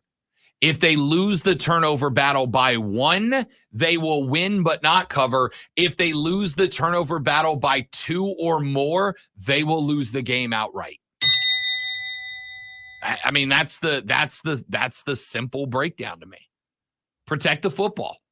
NC State's gonna be punching. They're gonna try to knock it out. They're gonna blitz Cade a bunch to try to. It's not even gonna be about blitzing Cade for sacks. It's going to be about blitzing Cade to try to get turnovers, to try to get fumbles. Wait. So you said earlier that he wasn't playing bad, but Statistically, he's not. That would make it sound like he's prone to dropping the ball. So okay, I'm confused. Statistically, he is not playing poorly. The turnovers are the issue. This is not new. This is not the first time I've said it. The turnovers are the issue. I have said, I continue to say, if Clemson isn't turning the ball over, and I mean this, if they're not turning the ball over, they are a one-loss football team. That's it. If they don't turn it over against FSU, they win that game. If they don't turn it over against Miami, they win that game. It's real simple. The scoop and score lost them the FSU game. The couple of fumbles against Miami lost them that game. That's it to me. Everything else has been good enough. It's not great. It's not impressive. They're not blowing anybody out of the water. But if it was not for the turnaround, and by the way, before anybody goes, what about the weight game, Rob? What about the weight? Yes, what about the weight game? They figured out a way to win, just like Boston College gave Florida State all they wanted, but Florida State's a top 4 team. In a true throwback and proof that someone listens really good, Zach says, Lonzo, he just got hit hard. He did. How is this? I don't understand how you don't see it. If somebody wrecks you, it's hard to hang on to the football. Mm-hmm. That's how the game gets played. Mm-hmm. When we come back, because I'm tired of this. He's tired. I'm going to do something else that I'm Speaking tired of Blazing talking Saddles, about. he's tired. Tired of playing the game. I'm so... Ain't it a doggone shame? Mongo just pawning game. He's so When tired. we come back, we take a look up and down the NFL schedule for the weekend. The Buffalo Bills and Josh Allen get a dub over Tampa Bay last night, 24-18. We set you up for the rest of the weekend, and I explained to you, not ask you not to, I explained to you why you will not utilize Carolina v. Houston as a one-game referendum on the careers of 2 rookie quarterbacks, and I will do that when we come back on the Rob Brown Show and the Fan Upstate. Stay tuned. Don't go anywhere. All right, guys, real quick live read, then we're back. Don't go anywhere.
is ready to help you win more consistently this year. BetQL is an absolute game changer if you're looking to find trends to help you win.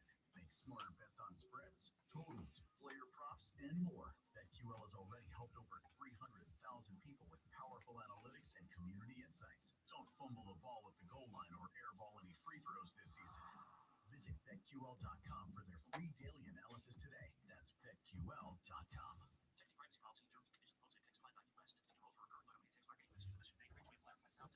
Binges, blackouts, regret, shame, trying and failing. See, I couldn't get into it, Zach, because like we talked about this before. I play games to not have to deal with real life things. I don't have to feed my horse all the time. Dead 2 is amazing. I don't have to feed my horse all the time. I don't have to do real life things. You know how you like to go back to Skyrim? Red Dead. Okay, well, with Skyrim, I don't have to feed my horse. And my horse can defy gravity. Although they fixed that. You can't go up the side of a mountain anymore. You just fall off and die.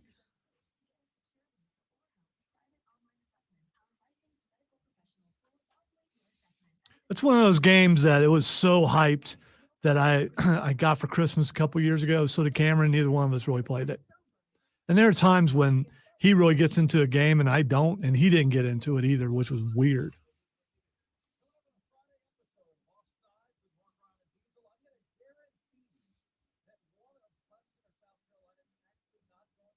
Stop it, Steven. Nintendo consoles are like a fringe thing. Not everyone's got one. It's like not having an iPhone. Weirdos. Straight up Team Android. Fight me, bro. I have been. I'll show.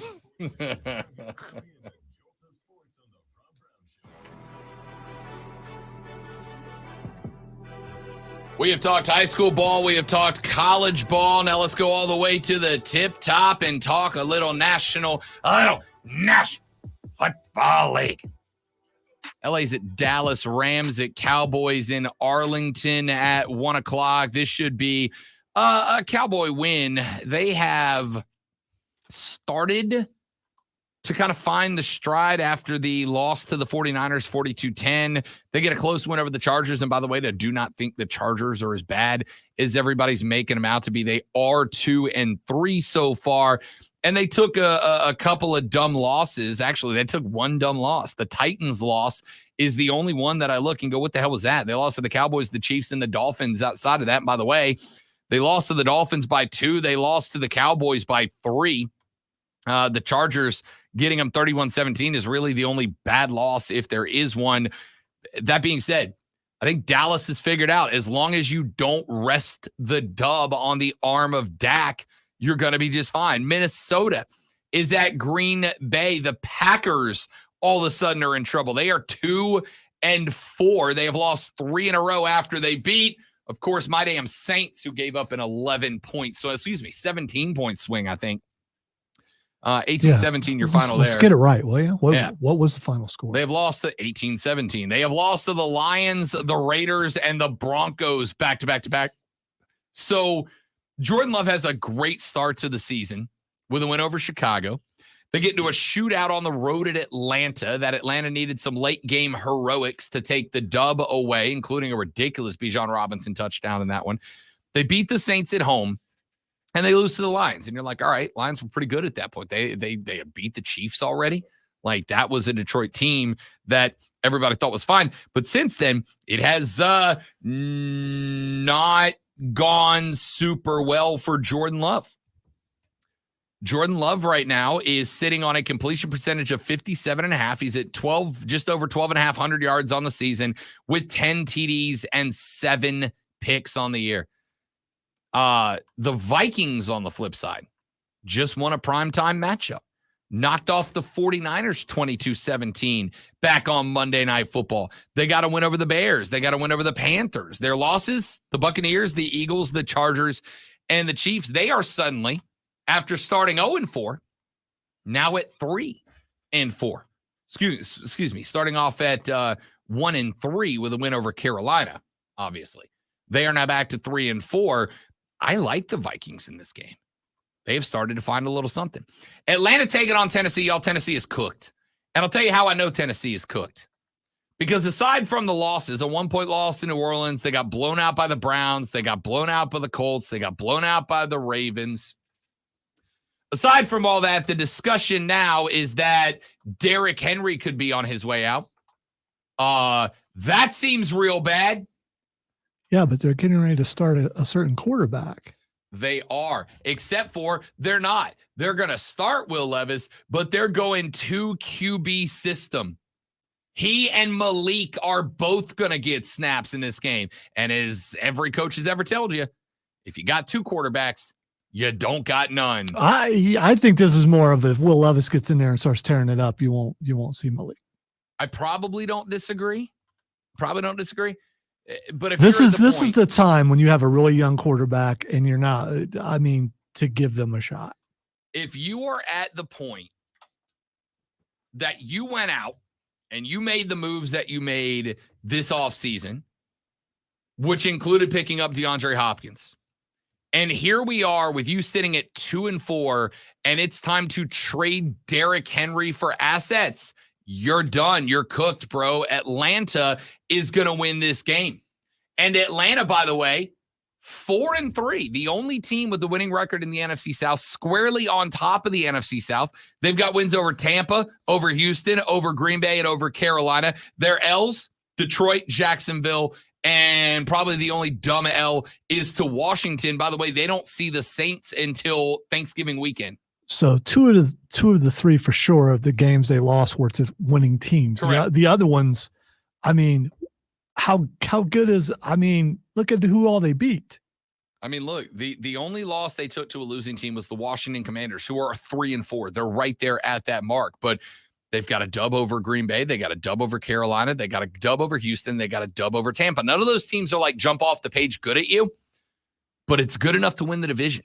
And if you can just get in with a rook running back, maybe you can. I'm not counting on it. They're still Atlanta. That being said, and I mean this, if Atlanta had a quarterback, Atlanta would probably be a 2-loss team right now, tops. If they did not have to deal with Desmond Ridder. That Jacksonville game, that London-Jacksonville game, very winnable game for the Atlanta Falcons if they did not have Desmond Ridder at quarterback. It's real simple. Real simple.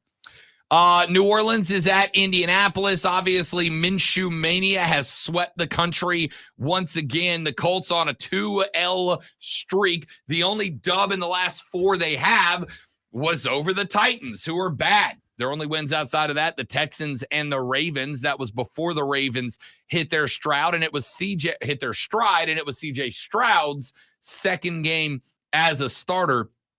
Let's be real clear about this one.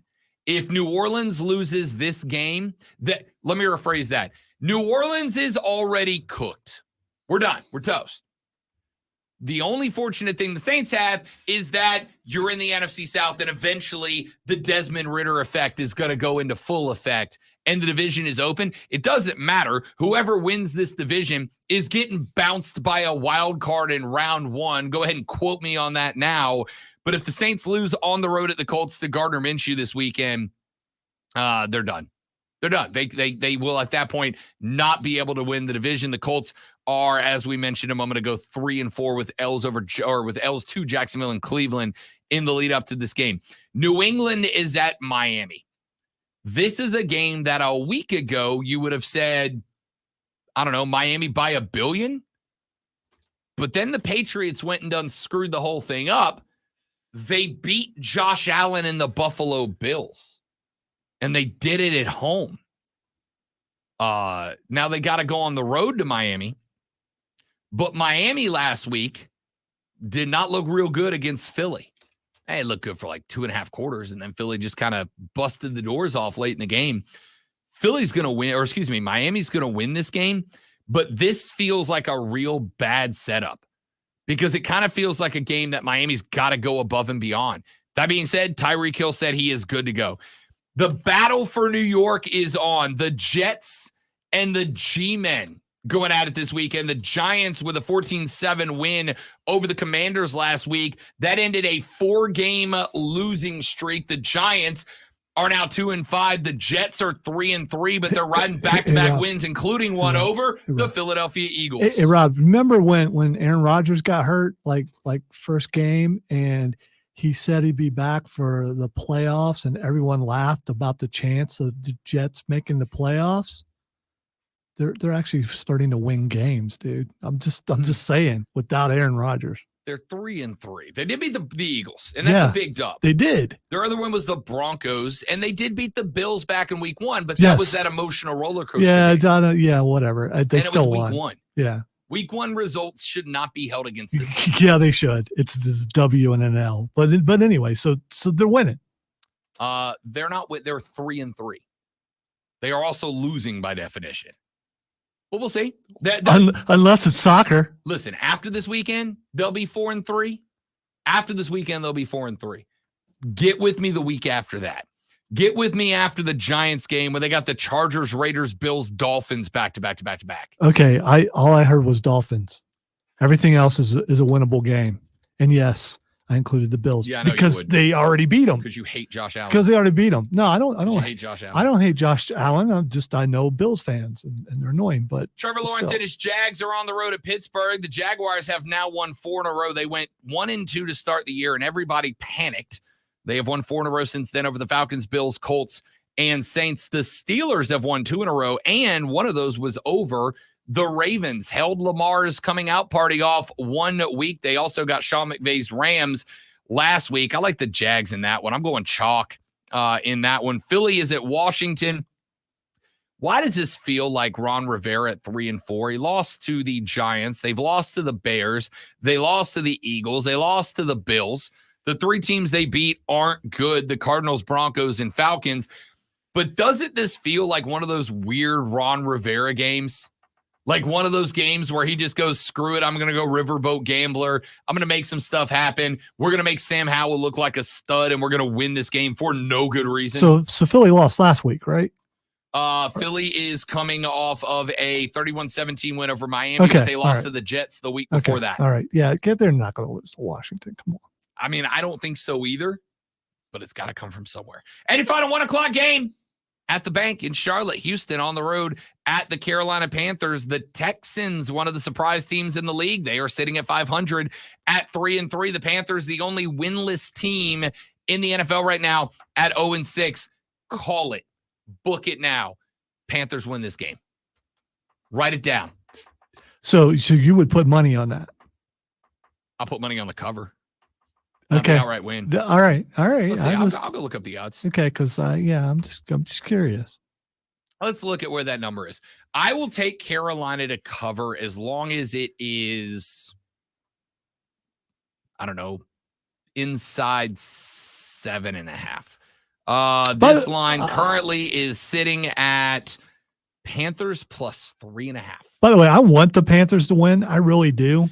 I just I don't. By the way, it's Panthers plus 3.5 with the built-in 3 for home field. The Vegas odds makers think these two teams are relatively evenly matched. Now, you don't have Jeremy Chin. You don't have Frankie Louvu. You got a lot of injuries on the defensive side of the football that have to be compensated. I think that's the point. And even full go with the Panthers defense, they are not good. They are not. And CJ Stroud has had some fun with some porous defenses. If this is a shootout, I'm going with CJ Stroud. And I don't know how good or bad Houston's defense is. I just know that Panthers defense, not good at all. Outright win. Outright win. No. It's going to click. No. Thomas Brown is going to do what Frank Reich did not do with the offense, and that is give Bryce Young the opportunity to actually look at the defense. Again, I want the Panthers to win. I really do. I just don't see it happening. You're being a CJ fanboy. That's fine. No, I'm not. I'm okay. Fine. All right. That's me. I'm just a fanboy. Do you think I'm a this game- fanboy that will you be have right on said- Monday, unfortunately. You have said all week that you consider this a referendum on CJ versus Bryce, I- correct? I said the fans see it, and when I'm I asking you. but me as a representative of the fans, so I Representative of the people. of the people, yeah, for the people, by the people, I am the people. So I guess I would have to say yes. Okay. I don't see it that way. I hope, nay, I demand. Nay. He said nay. I demand that you people do not utilize this as a referendum on You the people. career of either quarterback. Yes, you people. Well, I would have to say, those people, my people, not you people, do not take kindly to someone telling them what to do. So, I mean, they're going to do the opposite. So I think you're approaching this the wrong way. Please, you guys, I'm begging you. Wow. I'm Listen to begging that you voice. not to. Don't take this as a referendum on either guy, dudes, because it's not. All right? It's just not. Bro. It's not. Bro. It's not. Bro. Bruh. It's not a referendum on Bryce VCJ. It's a game. It's a referendum on Carolina and Houston. It absolutely is. That's what fans do. That's exactly what fans do. They do that. It's a referendum. It really is. Look who's here. Yeah, I know. I didn't. I saw. Yes, I know. You know. I didn't know. Yeah, because I'm facing the door. Plus, I saw he was down the hall. So yeah. Oh, okay. Yeah, That checks it's out. good, yeah. Rob Young from Borderlands here. Grab that and give me your World Series winner, just so I know I'm not alone. Who you got?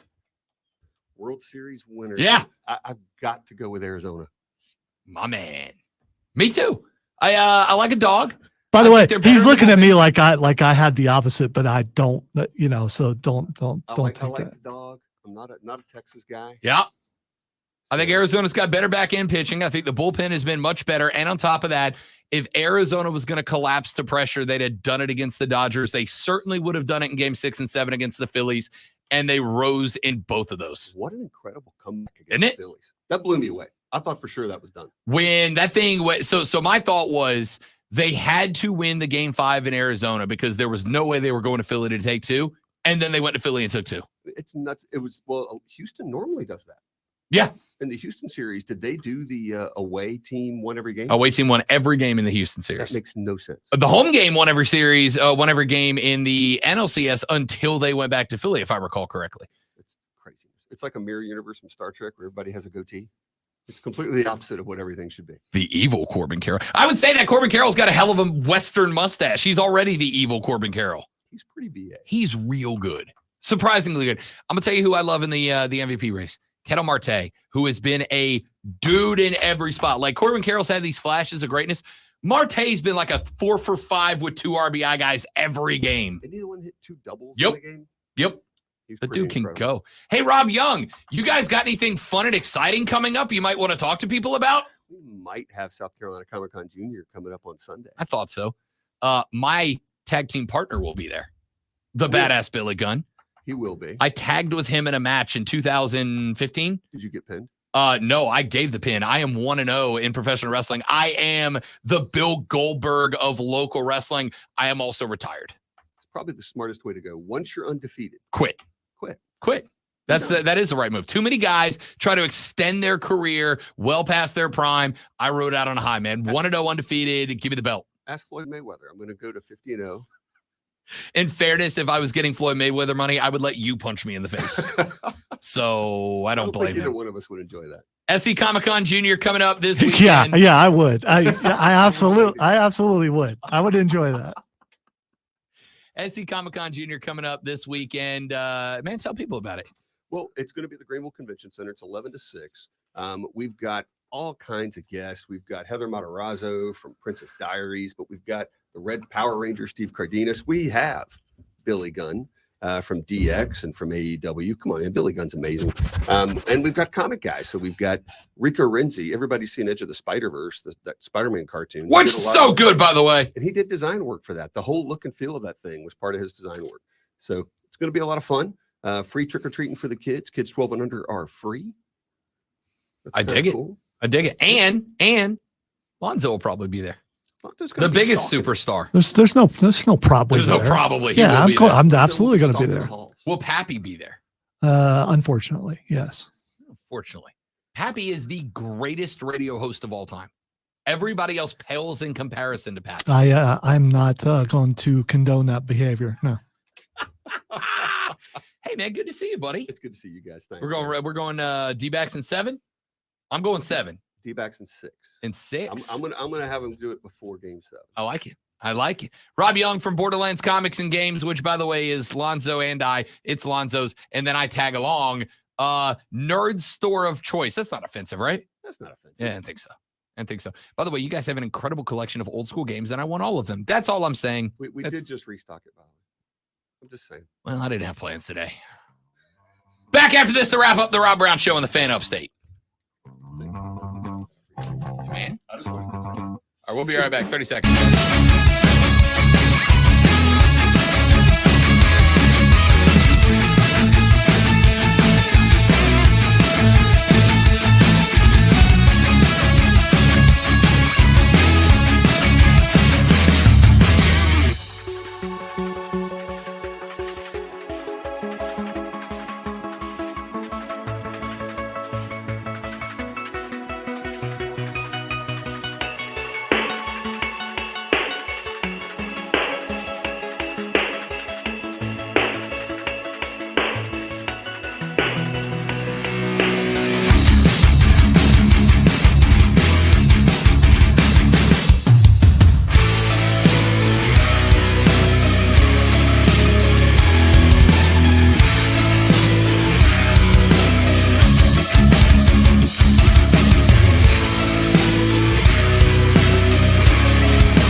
cool of I noticed when Rob Young from South Carolina Comic-Con Jr., which is this Sunday, 11-6, the beat drop there. I was letting I felt it. Okay. I felt the vibe. All right. I didn't forget what I was saying. It's you should check that out. By the way, you'll have fun. I will be there. But when he walked in, he didn't jump scare. He's just calm in a way that you're just like, oh yeah. No, I saw the door open out of the corner of my eye. Yeah. Usually I'm dialed in on either you or the computer screen, and for whatever reason, I looked at the stream and I saw the door open. Because I think it's because you didn't see Chris first, because Chris just I did not freaks see Chris you first. out whenever you Had see I him turned first. left and seen Chris first, yes, I would have freaked out again. Okay, He got me 3 times yesterday in about a 4-minute span. Just think of what I could do if I wanted to. Make me switch time slots again if you did that. Basically, ladies and I'd gentlemen, make you think you're back like next week or last week with the Miralax. Anyway, words not easy. why would you bring that for trauma Lonzo. back up? I was doing so good. It wasn't trauma. It was something every man needs to do when he reaches I a certain agree. age, and you got it done. I agree. But it is why it's one of those things that I repeatedly said to myself, be a man and do it, you. Yeah, but you've been in a bad mood all week, so I think you just haven't recovered entirely. I think that's what it is. I'm just people on the internet stress me out. Oh, okay, and That's me, it. and me. You sometimes, people on the internet all the time. All right, all the time. Yeah, football. How about football? How about a footballs? I'm doing my best to keep you away from where you said you were going in this segment. Well, I did it last segment. You talking about the Bryce CJ thing? Yeah, you did. I But, did it last but segment. to a lesser I don't want to go degree. back to it. I'm aggravated now. I was having a great day. I'm aggravated. I'm aggravated because I know that no matter what I say, y'all are going to do it anyway. And next week, we're going to open the week. If the Texans win, we're going to open the week next week with folks calling the show and co-host on the show going, see, Rob? Told you CJ's better, as if it's an MMA fight and not a football team. Here's the thing. If it does happen, it happens to the degree where I'm afraid that it might happen, you will come on and say all that yourself. No one else will have to say it for you, because you've had to do that before. And whether it was a struggle or not, you've come on and said, hey, I was wrong about this. This is what I saw. And again, I want the Panthers to win. But the opposite of it, no one's going to have to say anything to you, because you're going to come to the realization that we, the people, were right. I swear to you, if the Carolina Panthers win this game Sunday, I'm gonna go ahead and say it now. If Carolina wins this game on Sunday, I will wear the Panther shirt on the air Monday. And I will just go bananas about how, see, I told you Bryce was the right pick because he beat CJ, and that's all that matters. Wait, you're going to be that guy? 100%. You're going to be. You know what? I hope you get to. I hope you get to go full on, wear a hat, all that kind of stuff. Now that would mean that not only did the Panthers win, but they showed out. Now, if they win by 1 point and it's because of a pick six or something, I don't think you can go see what Bryce Young did. You could probably say, hey, look, the defense actually showed up in game 7. There it is. If anything happens, it's going to be a team game. But if it's not what happens, it's because Bryce is bad. That's what I'm getting from this. Am I wrong? You're wrong, because Okay. The Panthers are one of my favorite teams. I have 2 favorite teams. They're my NFC team. I want them to win every single game. They're just not. And so I diagnose what the problem is. And first and foremost, it is you can't teach height.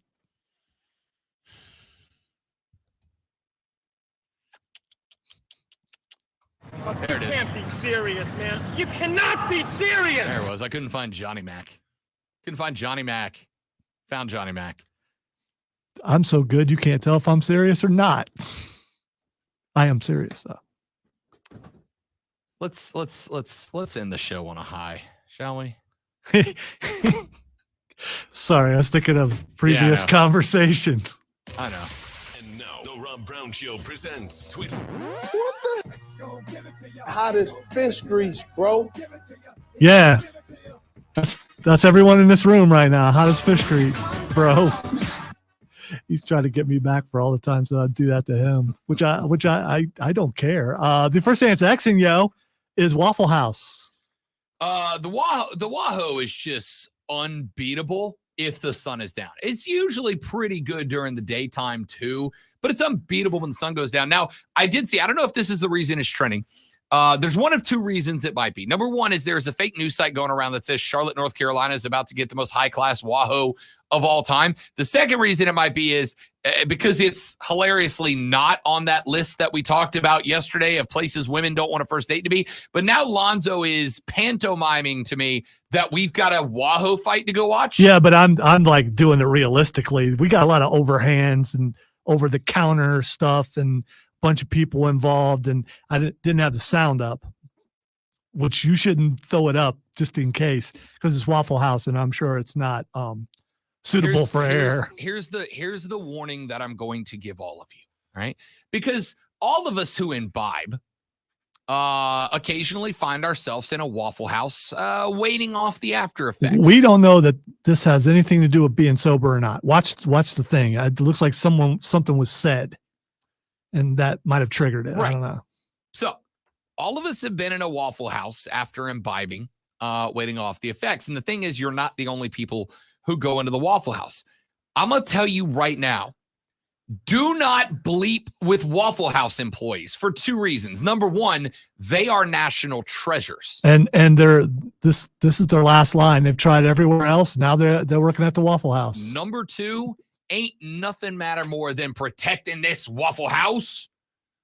We will defend this house. And the Wahoo employees, if you throw a chair at one, are the most likely employees in America to throw it back. See, that's funny because there's something thrown in this, and it's oh, look at that, a chair gets thrown. There's at a Waffle also House some employee. flour if that starts the whole thing. Stop disrespecting the Waffle House. Yeah. That place is a sanctuary. Stop. If you want to fight at the Wahoo, go out at the parking lot. Man, I just want my ham and cheese omelet with scattered, smothered, and chunked on the side. One last thing. Hashtag Taylor Swift 1989 is trending. New album about to drop. She's I've heard tell releasing versions of her old albums, except she's producing them, and I think that's what it is. That's the whole Taylor's version. Yeah, that is a Taylor's So we're version. getting like a whole album. I just wanted to mention Taylor Swift because it makes people mad. That's what I do. Ladies and gentlemen, that's it for the week. Hope you have a spectacular football week, and we'll be back on Monday to hold each other accountable for our good and bad picks. We'll see you then. Don't drink and drive. I'll But punch you in maybe the we'll face. just hold each other. See you back here Monday on the Rob Brown Show with a fan upstate later. Yeah.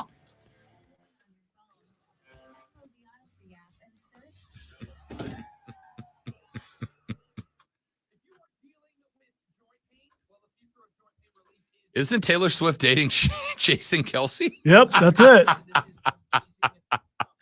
Oh man.